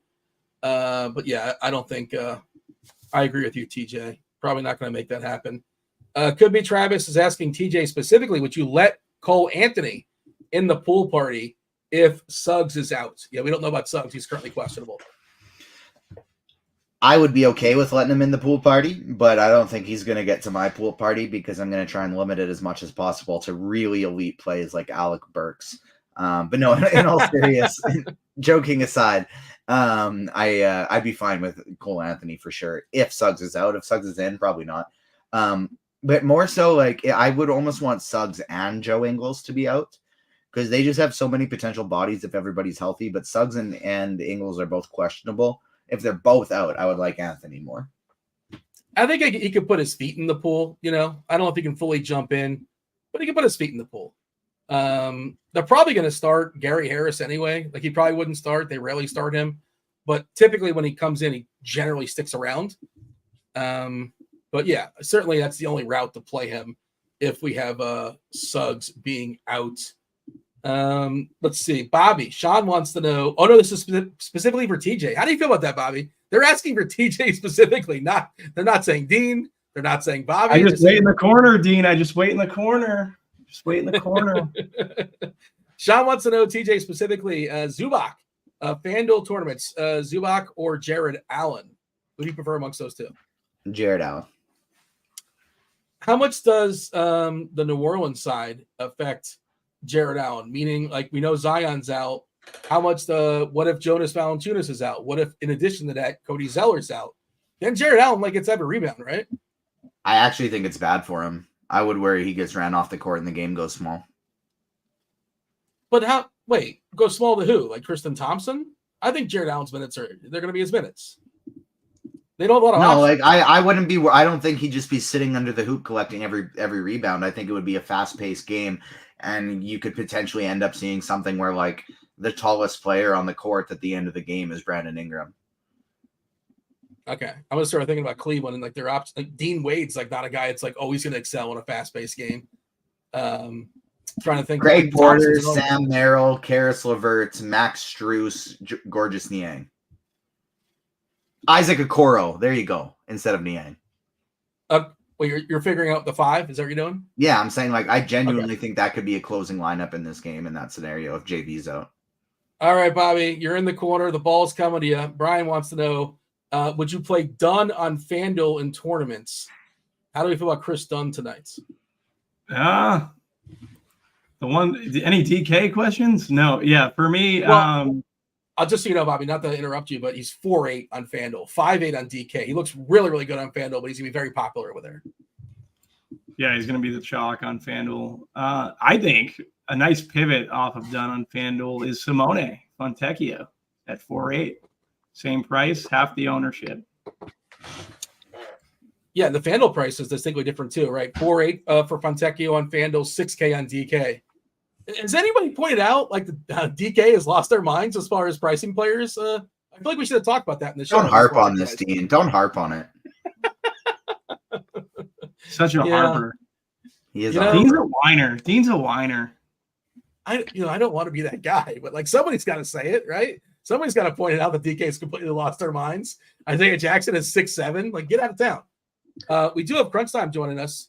Maybe they're not afraid of it. Luch with a fresh fade. I think it's a fresh fade. Feel free to confirm. I've not seen you in a while. Is that fresh? Right out of the chair? It's pretty fresh. Right out of the chair. Now I'm on the Crunch Time chair. So, yeah. You got to fill Roth's chair. You got to step up. You got to step your game up for sure. Well, thank you. Luch is definitely ready for it. He's definitely what? He's ready for it. Oh yeah, he's been preparing this for all his life. Yeah, for sure. He's been talking in the mirror, giving himself the pep talk. He's good. He's good to go. We got Kyle Murray. We got Taylor as well. Hey, before you step aside and get out of here, make way for Crunch Time. You guys got plenty of time. Do we like the change, Taylor? Anybody have a thought? And who knows if this is going to continue going forward? Maybe DK and Fanduel just kind of messing around. Would have been nice if they sort of did the same thing. But do we like that they're tinkering, Kyle? Is this a good thing, a bad thing? Concerns? I don't know. I don't like change, so not a big fan of it. I don't know. And I'm a late night owl, so the late games didn't impact me. So I'll say I'm not a huge fan. It just feels a little weird, but at least they're trying something new, I suppose. I don't know. Do you want to know what time Bobby Gomes is going to bed tonight? 8:01 on the East Coast is the plan. 8:16. Oh, he's got to wait for Showdown to kick off, and he late scratches. That's a mad. How do you feel about that? Living the dream right there. What time do we pop up, Bobby? I'll be up at 12:30 or 1, depending on when my kids start screaming. And then what? Another 3 hours, probably. Oh, that's not the dream, Taylor. I don't think that's the dream. I didn't know about that part. I thought it was just a smooth all-night sleep. I didn't know he's getting up at midnight. Yeah, take it back. He buried the lead for sure. Before we step aside and get out of here, let's reiterate, or if you want to to break the slate play, but TJ, as we called it, as we've all talked about it, the love at first sight play, the person you fall in love with as far as the slate. Unbelievable, Dean. Get it right one time. Do you want to reiterate who that happens to be? The old Jerry Maguire play of the slate for the people, those that are just joining us? Dean often forgets that I have the ability to do this to him. And so the Butthole Jenkins, you had me at hello play of the night is Kobe White for me, one of my favorite tournament plays on the slate. Yeah, shout out Jerry Maguire. And Bobby, what was yours? You want to reiterate your pick as well? Victor Wembanyama. Do hit that like button. Do subscribe. Do turn on those notifications. I assume there's going to be a football show as well. Is Chop doing his thing tonight? Kyle, you're on those often. Are you doing one tonight? Yep, we sure are. What time is that happening? Like right after this, basically? I think it's 7:40. Yeah, 7:40 Eastern. All right, I'm dabbling a little bit in the Showdown Street, so I'll be tuning in for sure. Myself and TJ and Bobby, we do appreciate y'all watching the first portion. Now it's the Fanduel sponsored Crunch Time. You got Taylor, you got the Luch, and you have Kyle. Luch, take it away. Thanks, guys, and thanks for tuning in, everybody. Welcome to Crunch Time. I'm not Kevin Roth, but got good news for you. I switched shows with Roth, so he will be on football Sunday morning for Crunch Time. Which is kind of nice because he's the weather guy, right? And people ask me weather questions. I say, it's not my forte. But we have a slop fest of an NBA slate. Not only are there countless injuries, but DK and FanDuel tinkering their formats in terms of what games they're chopping off main slates and things like that. I am positive Dean and the rest of the crew have covered some of that. But it's good to see you guys. What's going on, Kyle? How you doing? Yeah, not too bad. Like you mentioned, some tinkering going on in the formats. And like I said a little bit ago, change feels weird, I will say. But, hey, it is something new and I guess fresh. So I guess we'll see how it goes. And you never want to, turn anything off right away. So we'll see how it plays out. Taylor, what's going on? I saw you were on value plays on our lineup HQ today. And it just seems like by the hour, there's some more news that just keeps popping up today. Yeah. And I think we're still waiting on quite a few items. So more should pop up during the show. Could be messy, but that's why we're here. we got some housekeeping things to get out of the way first. And as always, drop your questions in the live stream Discord. I'll be checking that out, and we will be monitoring the YouTube chat as well. First and foremost, if you're in a legal sports betting state, you're foolish if you're not on FanDuel yet. Check out FanDuel. Bet $5 on any money line. Get $150 in bonus bets if your team wins. Maybe tonight will be the night for the Detroit Pistons. Who knows? That's for new users. And, of course, in a legal sports betting state, must be 21 and older. Get on there on FanDuel Sportsbook. Our props and pick'em package. For a limited time, you can get 50% off your first month by clicking the link in the description below the video. Check out our props and pick'em package. If you're into DFS, you're probably into prop betting. And boy, we got loads and loads of them over there on Scores and Odds. And it's a good time. Our NBA team is absolutely crushing it this year. And lastly, SimLabs. I mean, the stuff RG's cooking up is incredible this season. So big shout out to our tech team, our projections team, everybody involved in getting SimLabs on the map. You can generate DFS lineups through the power of simulation. We got the Sims here at RotoGrinders. It combines data from every aspect of the slate to churn out lineups with the preferences you want in a matter of a few clicks. SimLabs is really incredible, and I love what we have here at RotoGrinders. So that being said, I mean, there's a lot we can cover. It's about 6:25 here on the East Coast. We will go around the horn, position by position, and we will talk about some cash games and some tournament options, get those questions in. Let's do it. Let's have some fun. And let's start with point guard. And you can see in lineup HQ today, you know, Craig Porter has a lot of blips, and there's been some injury updates in Cleveland. You know, when I woke up today, I thought Donovan Mitchell would be playing some basketball, and that's not the case. They're missing a lot of bodies there in Cleveland. And then Utah news just keeps breaking, right? So Colin Sexton, obviously a little bit more expensive, but he's grading out well too. Let's see. I'll start with some cash games. I'll throw it over to you, Taylor. Who are you looking at point guard today? Feel free to, gear towards FanDuel first, and then if there's any differences between both sites. Awesome. Yeah, like you said, Mitchell's out. So a lot of Utah or Cleveland, not Utah, formerly of Utah. Craig Porter started last night for him, should start again tonight. 24 minutes last night. We had him at 26 last I saw. He's only 46 on FanDuel. I think he's a must in cash. Just don't overthink it with that. Sam Merrill is also point guard only on FanDuel, which is interesting. I think you can play them both together.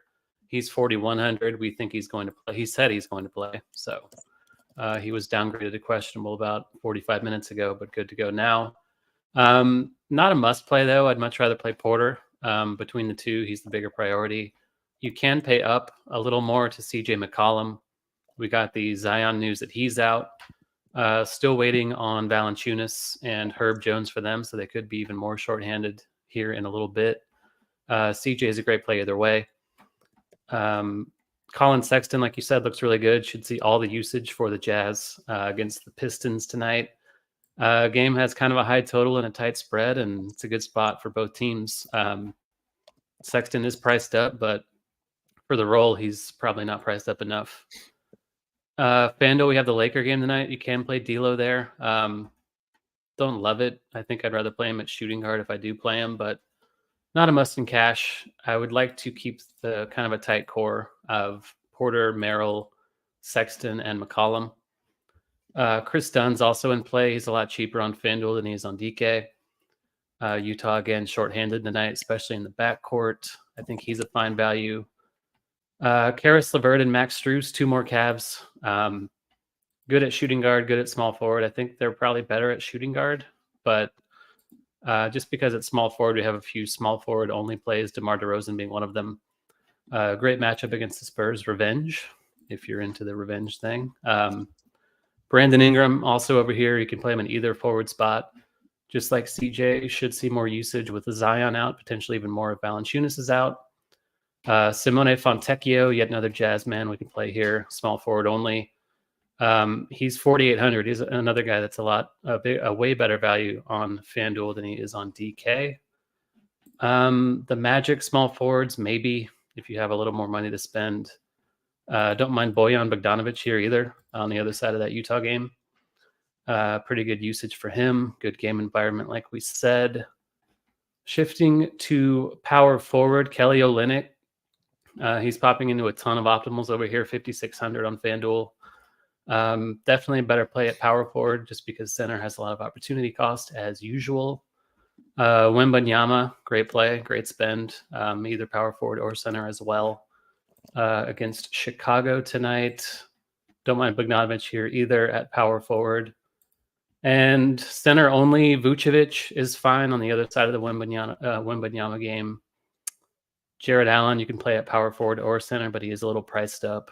I really think it's Wemby or Olynyk probably in your center spot.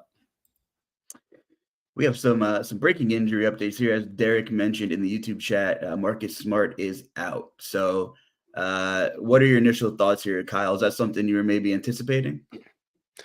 Yeah, I think it's just kind of a systems go. I think that was something that we had in the projections as well as something I was counting on. So we're still gonna expect Vince Williams to start, and then obviously Smart, not a big usage guy, but whatever that might have impacted if he did return, probably hold off another game or so until we have to worry about that. So yeah, pretty much business as usual there.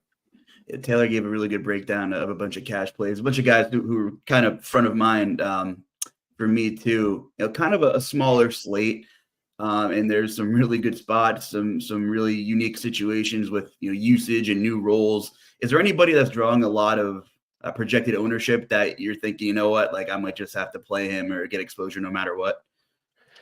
Yeah, I think Porter is probably reaching to a point where he's that guy, especially with where we're having in minutes. And one thing that I took away from him last game was he didn't really rely on a ton of usage to put up fantasy points, right? Which for a guy like Merrill, they're kind of polar opposites, right? Merrill is the guy who's going to have a higher usage rate and they maybe score a little bit more, but also be more reliant on scoring.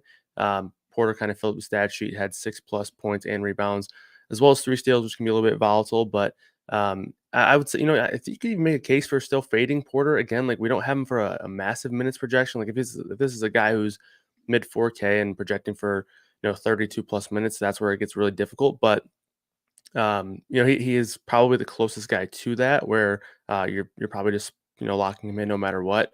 But I still think you make a case for fading him, especially if the Merrill ownership does drop. I think there's a real case to think that with Merrill being questionable, potentially leading up to right around when that game starts, there could be a spot where you're getting a lot of kind of compressed ownership towards Porter, and Merrill sort of kind of falls to the wayside there. And if that's the case, that's a pretty natural pivot. And again, Merrill, a higher usage guy, he did play more minutes last game as well. So I'm thinking that maybe just with kind of the public attention that Porter's getting, as well as with the kind of the queue next to Merrill's name all day since I guess 2 hours or so ago, that might leave some ownership off of Merrill. So that's a spot where there could be a little bit of leverage there and kind of a natural pivot off of Porter. But other than that, I don't think there's anybody that you necessarily need to play in tournaments where you're locking anybody. There are obviously some really strong plays that you can play in cash and GPP as well. But in terms of the lock button guys, I don't think there's a ton there. I think Sexton's also a pretty strong play just because I don't think he's going to be too popular, and he's a guy that I really like. But other than that, I don't think there's anybody you're necessarily needing to lock button at all. Yeah, I'll just leave this as a broad picture for you to paint. Taylor pretty much nailed the cash plays. In terms of just getting different up top, big price difference in Wemby, who Derek in the chat is saying is in from DK to FanDuel. I kind of like him in both formats. I'm going to leave the analysis up to you, though. It seems like there's a lot of question marks on, studs for the tournaments that are kind of high priced. Well, I guess Donovan Mitchell's out, so that's one less, expensive stud you kind of felt meh about. But talk to me about some of these other high priced options for GPPs you're thinking about. Yeah, I do think naturally the kind of the guys above 10K are going to be pretty low owned, just because I think John Morant's in a spot where obviously really good matchup for him. And he's a guy who we all know can definitely showcase his ability to be above 10K, maybe even mid 10 to kind of touching 11K at sometimes. Obviously, massive game he had in his return there, where some people were maybe saying might have to ease him in a little bit. He kind of came back and was, full throttle there, 57 FanDuel points. So I think a lot of people are going to play Ja, and that's going to sort of, have a lot of lineups gravitate towards that build where it's starting with Ja, more balanced. So I think a lot of these guys are going to be pretty low owned. We're seeing some ownership on guys like Davis and Wemby, but for example, a guy like Tyrese Halliburton, you can just flip the script in that game, play the other elite point guard in that game, who we know has been a massive producer for $600 more, and you're instantly going to have a different build. He's going to be a fraction of the ownership compared to Ja. So Halliburton's a guy that I like a lot. This is a really good game environment there with Indiana and Memphis. Obviously, huge total, a lot of pace in this game with both teams. And I think Memphis, from what we've seen so far this year, their pace and their possession time is only going to increase there, obviously, with John Morant being back. So Halliburton's probably my favorite spend up to get different with, but I also like SGA. We have him at about 10% projected ownership. So I would say those two guards, obviously, that would sort of more likely than not lead you to not playing as much Ja. But, I think playing a little bit more Tyrese Halliburton than the field and sort of being maybe around or just slightly above instead of going way over the field on Ja is a game plan that I like a lot just because of how much I like Tyrese Halliburton tonight. Yeah, we have news rolling in. I feel like maybe we're better off just talking through some of these situations, and then we'll get to some questions. It looks like Joe Ingles and Jalen Suggs are both out. And Taylor, let's get back and talk to you a bit here. Orlando, obviously, a bit of a dog tonight, right? And, hot start to the season for the Magic. Good to see them playing some competitive basketball. One of the larger spreads on the slate. I don't know if there are blowout concerns. Maybe depends on your opinion and who you ask, but now they're a little more shorthanded. I guess with that being said, looking at the RG lineup HQ, we had Jalen Suggs projected for 26 minutes and Joe Ingles 16, and they've both been, pretty entrenched in that rotation to some capacity here. Does that bump anyone up on Orlando to become more of a cash play? Maybe Franz Wagner or Palo in your eyes, or anybody like that? Yeah, I do think they're both playable on FanDuel. They're both under 8K, which is interesting. And Milwaukee's really not been good defensively all season. They're fine. It's not my favorite game. Like you said, it's a big spread. Pretty much every other game has a significantly closer spread, I think. So not dying to get to these Orlando guys. I think Cole Anthony is interesting, maybe more so in tournaments. Should see a minutes boost off the bench just because they're short on guards. 61 on FanDuel looks pretty good for him. Gary Harris should start. I don't think that does much of anything. He's just awful per minute. And, he's probably the first guy to the bench if the game gets out of hand. So I don't think this really moves the needle much for cash. So maybe in tournaments, though, I don't mind some of these guys. Yeah, Orlando and tournaments with the recent news. Kyle, anybody is catching your attention or anybody that, you may not have been prioritizing 15 minutes ago. Taylor mentioned Cole Anthony. We know he's been showing a little bit of ceiling and some limited action this season. He has some games where his usage is pushing 30%, which, it's a pretty big number. And I like that call, Taylor. He's definitely on my radar now. But what are your thoughts on Cole Anthony and the Magic now with the news, Kyle? Yeah, Cole Anthony's the first guy that sort of popped up there for me. I'm not expecting a ton of minutes to increase. Anthony Black's actually going to draw the start as well as Gary Harris. So Cole Anthony, I think his role from a minutes perspective will probably be pretty similar. I think his minutes ceiling is definitely higher. But I think from a median projection standpoint, his minutes projection probably pretty similar. But obviously the usage projection, the ceiling is definitely higher. You're probably expecting more shots, more time with the ball in his hand. So I do like Cole Anthony quite a bit. I think we're seeing where his ownership actually goes up to is pretty interesting. But I don't think it gets to a point where it's outrageous enough to where you're gonna want to look the other way there or fade. Milwaukee's also been a pretty good matchup for opposing teams. So Anthony Black, though, I think he could potentially be in the mix as a contrarian pivot off of a guy like Porter or Merrill. He's going to start. Obviously, already been announced. That doesn't mean he's going to play a ton of minutes. Probably still going to be 24 to 26. I would expect. Maybe he has a 28-minute ceiling here, but. It looks like we have him projected for 23. So you're still not expecting a ton of minutes for him, but he has been a pretty poor per minute producer, but also very limited sample there for him as a rookie. But he's a guy who could potentially, you can make a case for as a guy who's going to be in an increased role. He's going to be a guy who still is going to be probably sub 5%. So, you don't often see guys who are getting the chance to step into an increased role at a value price and get overlooked. So Black is probably a large field tournament pivot there, but he is kind of in play now as a potential pivot off of those Cavs guards if you're looking to do that. Our chat is just on the A game. Love the injury call outs and the updates. And the next one we can move on to is Kawhi Leonard not playing. Paul George looks like he's sick, but is going to play. If this was pre-James Harden, this would be a night in cash games where you just, auto lock in Paul George at, 8,600 and forget it. James Harden exists now. But Kawhi out is, a substantial piece of information, and a lot of things are going to change. Anything cash wise, Taylor, it's one of the, grittier, uglier game environments to, good defensive teams, but there's minutes and usage to kind of go around a little bit now without Kawhi in the fold. Yeah, and last night they played with Kawhi and without Paul George, so I assume maybe they'll do the same thing with Coffee stepping into the starting lineup. If he does, he becomes a pretty interesting value. Not good per minute, but we're kind of hurting for some punts on this slate, and he's 3,800 on Fanduel, guard forward eligibility. I think that is quite useful, and I would play him in cash, I think, assuming he projects well enough and assuming he starts. Norm Powell, another guy in the mid-range, should see a few more minutes. Big usage off the bench for him. Not super into Russ. The minutes for him, either way, are probably not going to be great off the bench. And then George and Harden, of course, become focal points offensively.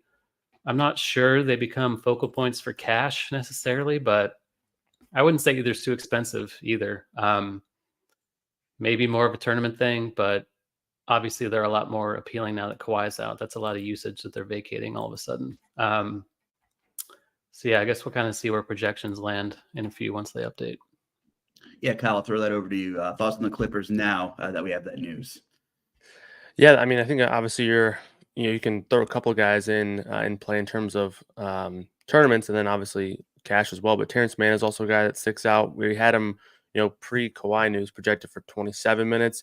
And, when you talk about Kawhi versus Paul George being out, you can sort of almost assume that they're going to have a pretty similar stance in terms of the rotation that they can still run out there. They don't need to maneuver a ton within their rotation. Mann played 29 minutes last game. Obviously, Coffee was the guy to get more minutes, 39 minutes.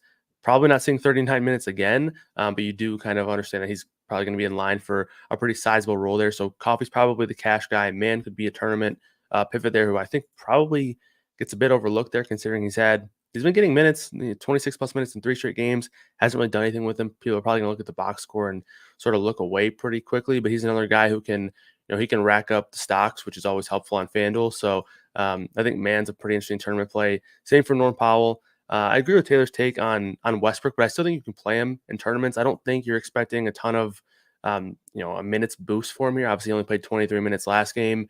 It's very clear where his role is on this Clippers team, and it's not really a sizable one. But if he does play mid-20s minutes, there's always a chance that he can still, post, the 1.5 point per minute performance that we've seen Russ sort of put up at times, even later in his career. So I think in terms of the cheaper guys, that's kind of where it looks for those guys. I think Mann, Powell might even work his way into cash territory, but Mann and Westbrook are pretty strong tournament plays. I shouldn't say strong for Westbrook, but tournament plays that can be considered for sure. And then obviously Harden and Paul George get nice boosts here. Both guys in play, probably in both categories tonight.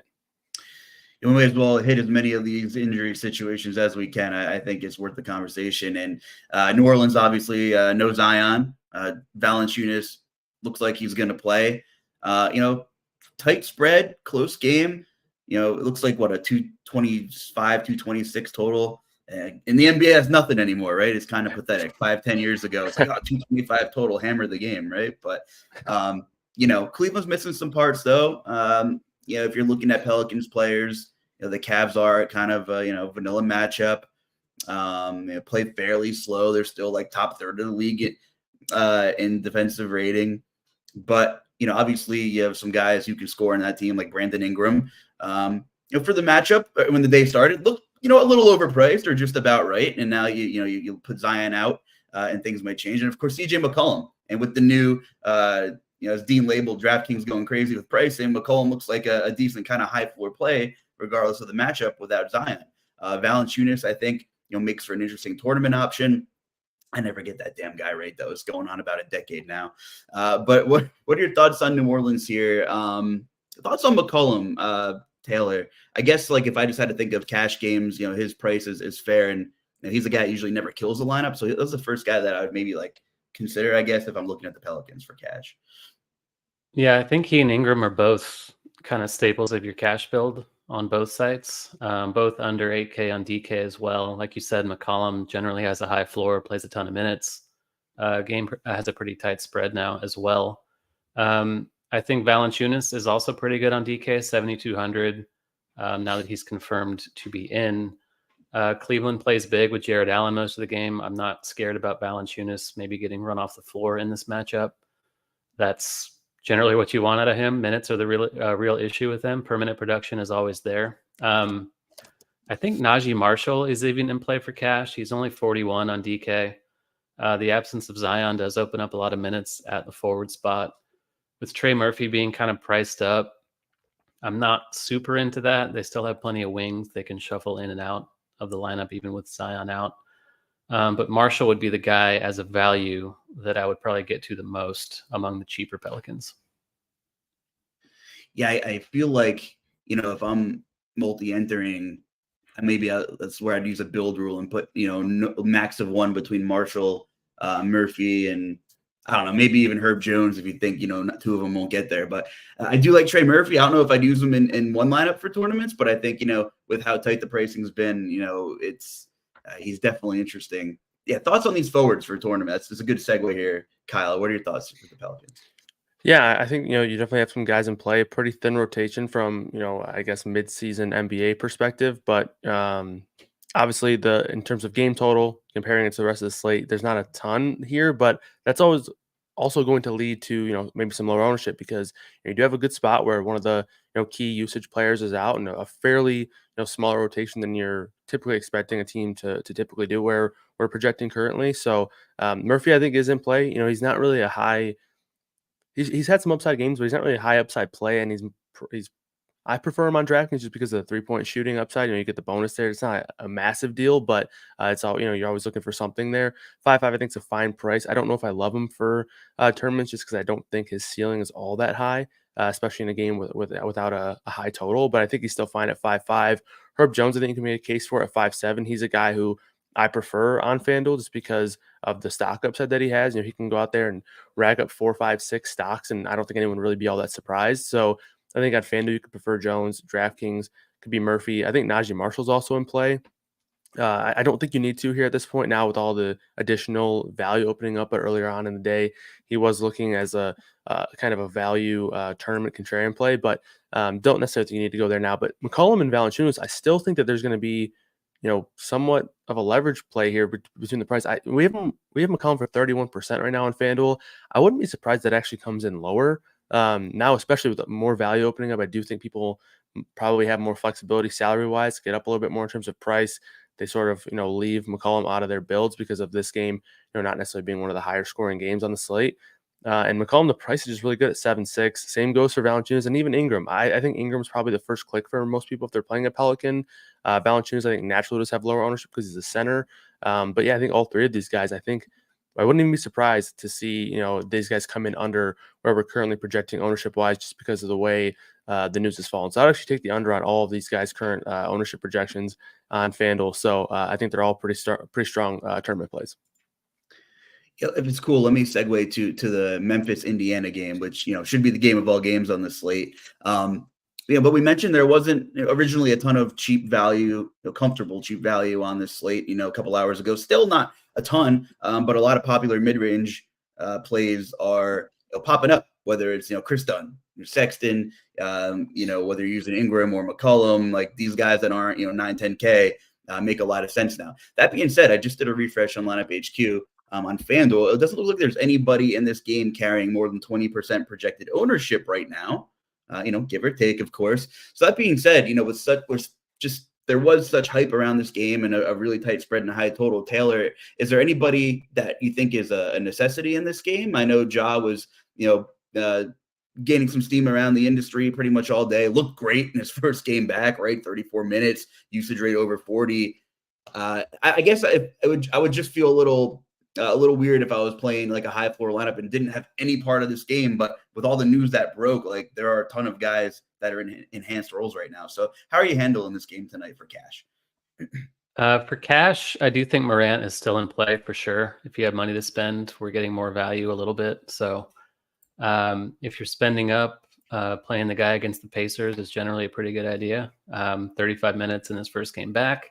So no concerns there. Like Kyle said earlier, he might still be a little underpriced relative to where he'll be in a few weeks. So totally fine with that. The issue is the rest of Memphis is still a little priced up from when he was out. Bane and Jackson still over 8K on FanDuel. I don't mind the spot for Jackson. 3 points for stocks on FanDuel is always good, especially for him. Indiana allows a ton of points in the paint. The issue is Jackson's kind of a perimeter big. He doesn't really bang in the post as much as you'd think he might. So it's not necessarily an ideal spot for him, but I do think he's a good tournament play. Vince Williams is kind of he was like our one value guy early in the morning. He's kind of been surpassed by this Cleveland stuff and some Utah stuff, but he's still in play for cash. The issue with Indiana is they run a deep rotation. They're fully healthy. The prices have come up since, a week or two ago. Halliburton's not a bad play. He's going to be quite low owned in tournaments. He's been kind of cool since the in-season tournament ended, but a fully healthy Indiana team against Memphis is just not really on my radar, even with the high total.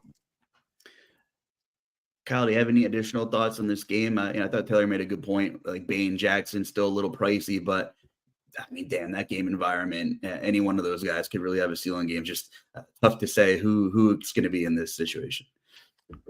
Yeah, definitely. Obviously you have to always kind of assume that they're going to be overpriced for probably the next couple of days, or I guess the next couple of games that they're on the slate, just because obviously their season sample have been sort of leading them up to being overpriced with Ja returning, which we're not all that surprised by.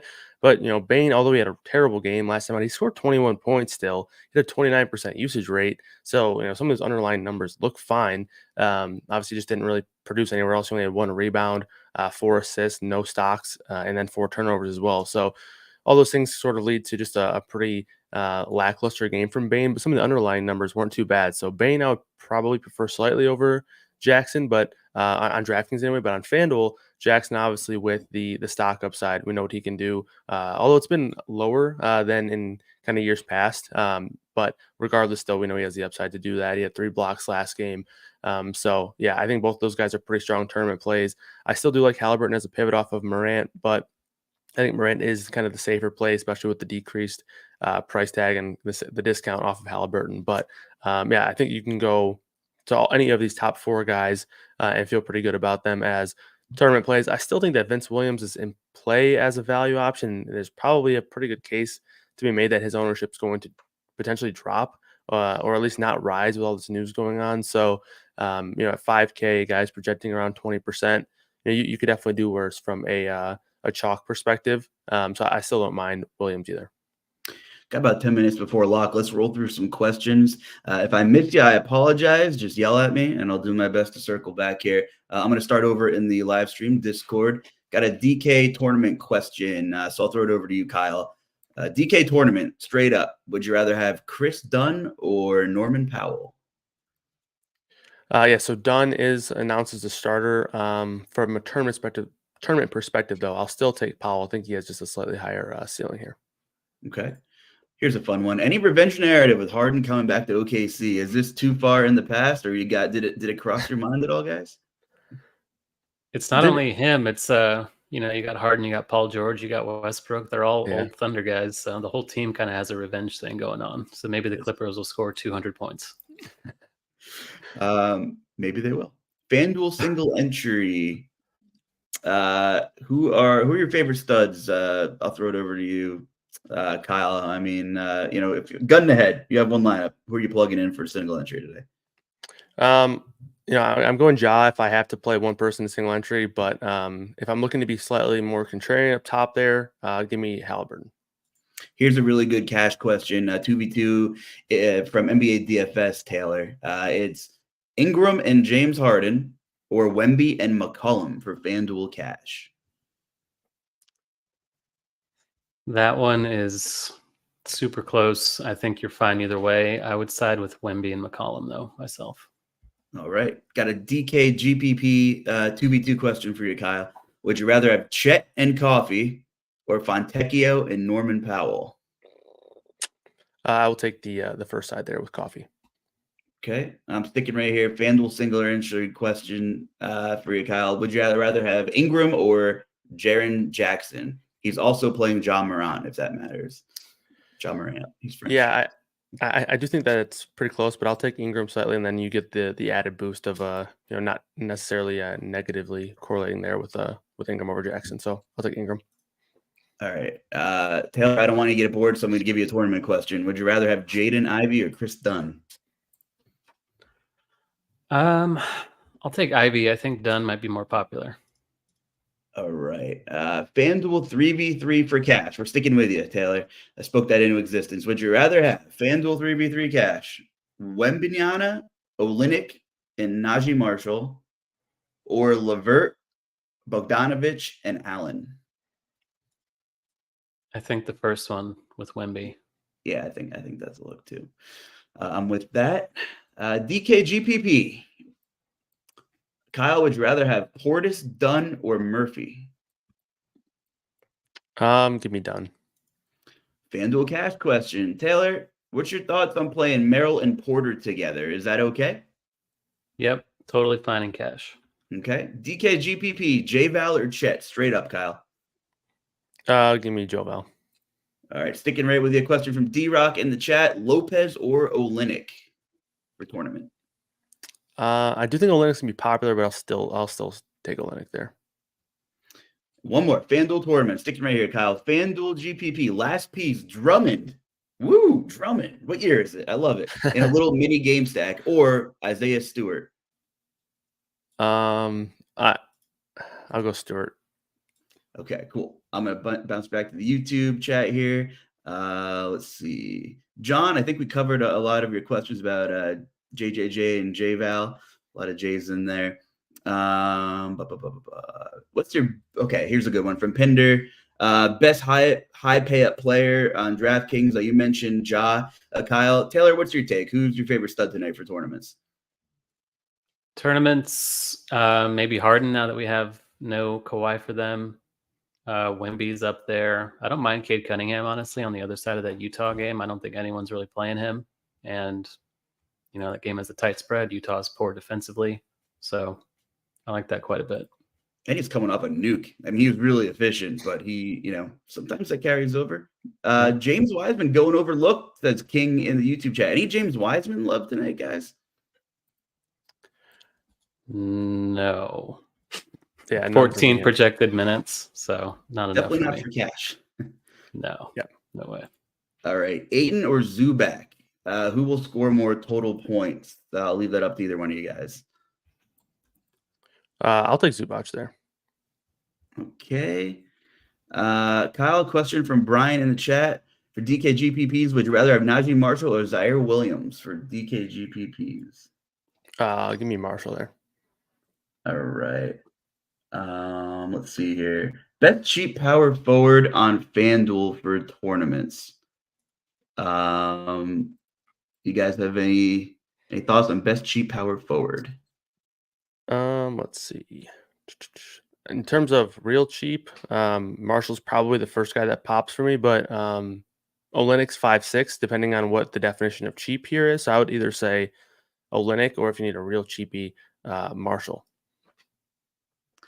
All right. FanDuel, would you rather have D'Lo and Cole Anthony, I'm assuming, or Agbaji and CJ McCollum? I'll leave that open to either one of you guys. I think the one without Agbaji is probably preferred.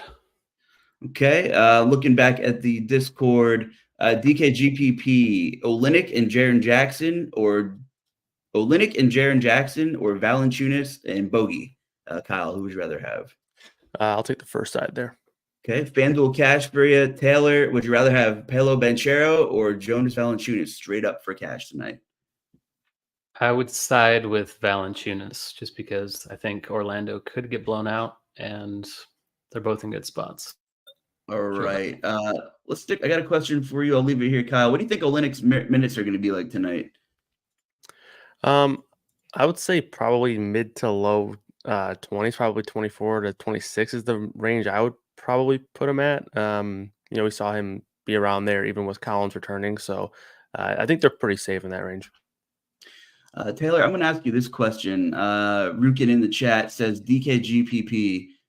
He needs someone 4,100 or less at utility. I'll give you a minute to look that up. I'll circle back with a question for Kyle. Would you rather have White and Morant or Ingram and Porter Jr. for cash? Oh, that's tough. I'm going to take the second side, actually. Okay. That was 41 and yes, under for DK. I think Najee Marshall is the one, assuming you don't have him yet. Cool. We will go back to Kyle. DK straight up Cunningham or Paul George. That's a good one. Yeah, I'm going to take Paul George there. Taylor, what do you think about Miles Turner against Memphis tonight? It's not my favorite play. Memphis does lead the league in points allowed in the paint, so not a great spot for Turner. I would rather go somewhere else at center like Joe Bell. FanDuel, Kyle, would you rather have Norman Powell or Bobby Portis? Give me Powell there.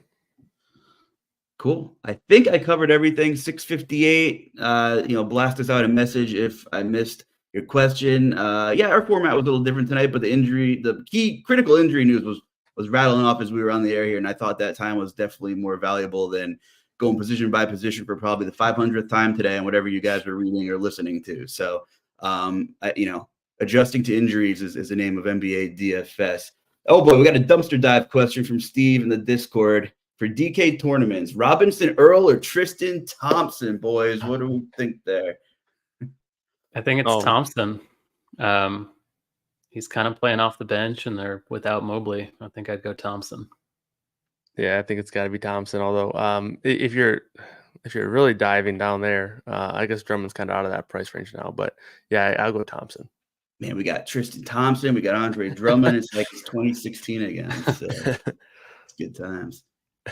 Robbie's bumping in with a favorite NFL showdown captain for tonight. Hold on, wait till I lock Robbie, and then we'll put Kyle on the spot before his show. We got 7 Eastern now. I guess it's locked. So Kyle, have you looked ahead to NFL, or do we need to give you like a minute to breathe a little bit here? No, yeah, I'm ready to go. I'll be on the show in about 40 minutes here. So yeah, I'm ready to go. Favorite captain's gonna be Cooper Kupp for me tonight. Cooper Kupp looking healthy again. Obviously, was somehow wide open on that long touchdown. I don't think he'll have one of those again tonight. But the usage is looking good once again. Looks like he's once again solidifying himself as that number one option in the passing game there. So yeah, I'm going back to Kupp. Tune into our Showdown pre-lock show coming up soon. Go grab some dinner and get back here with RG.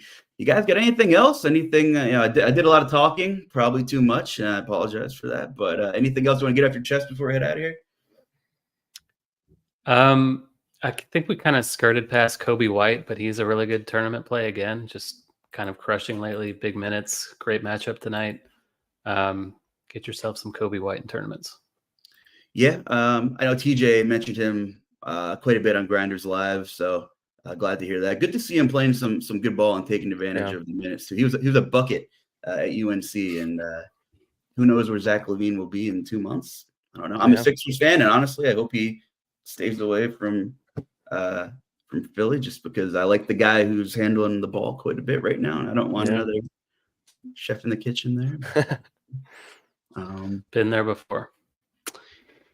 Cool. Well, that's it, guys. Once again, check out the football shows coming up tonight. Our guy Kyle will be in there. So for producer Steve and Taylor and Kyle, I'm Justin. Good luck, everybody, and thanks for listening.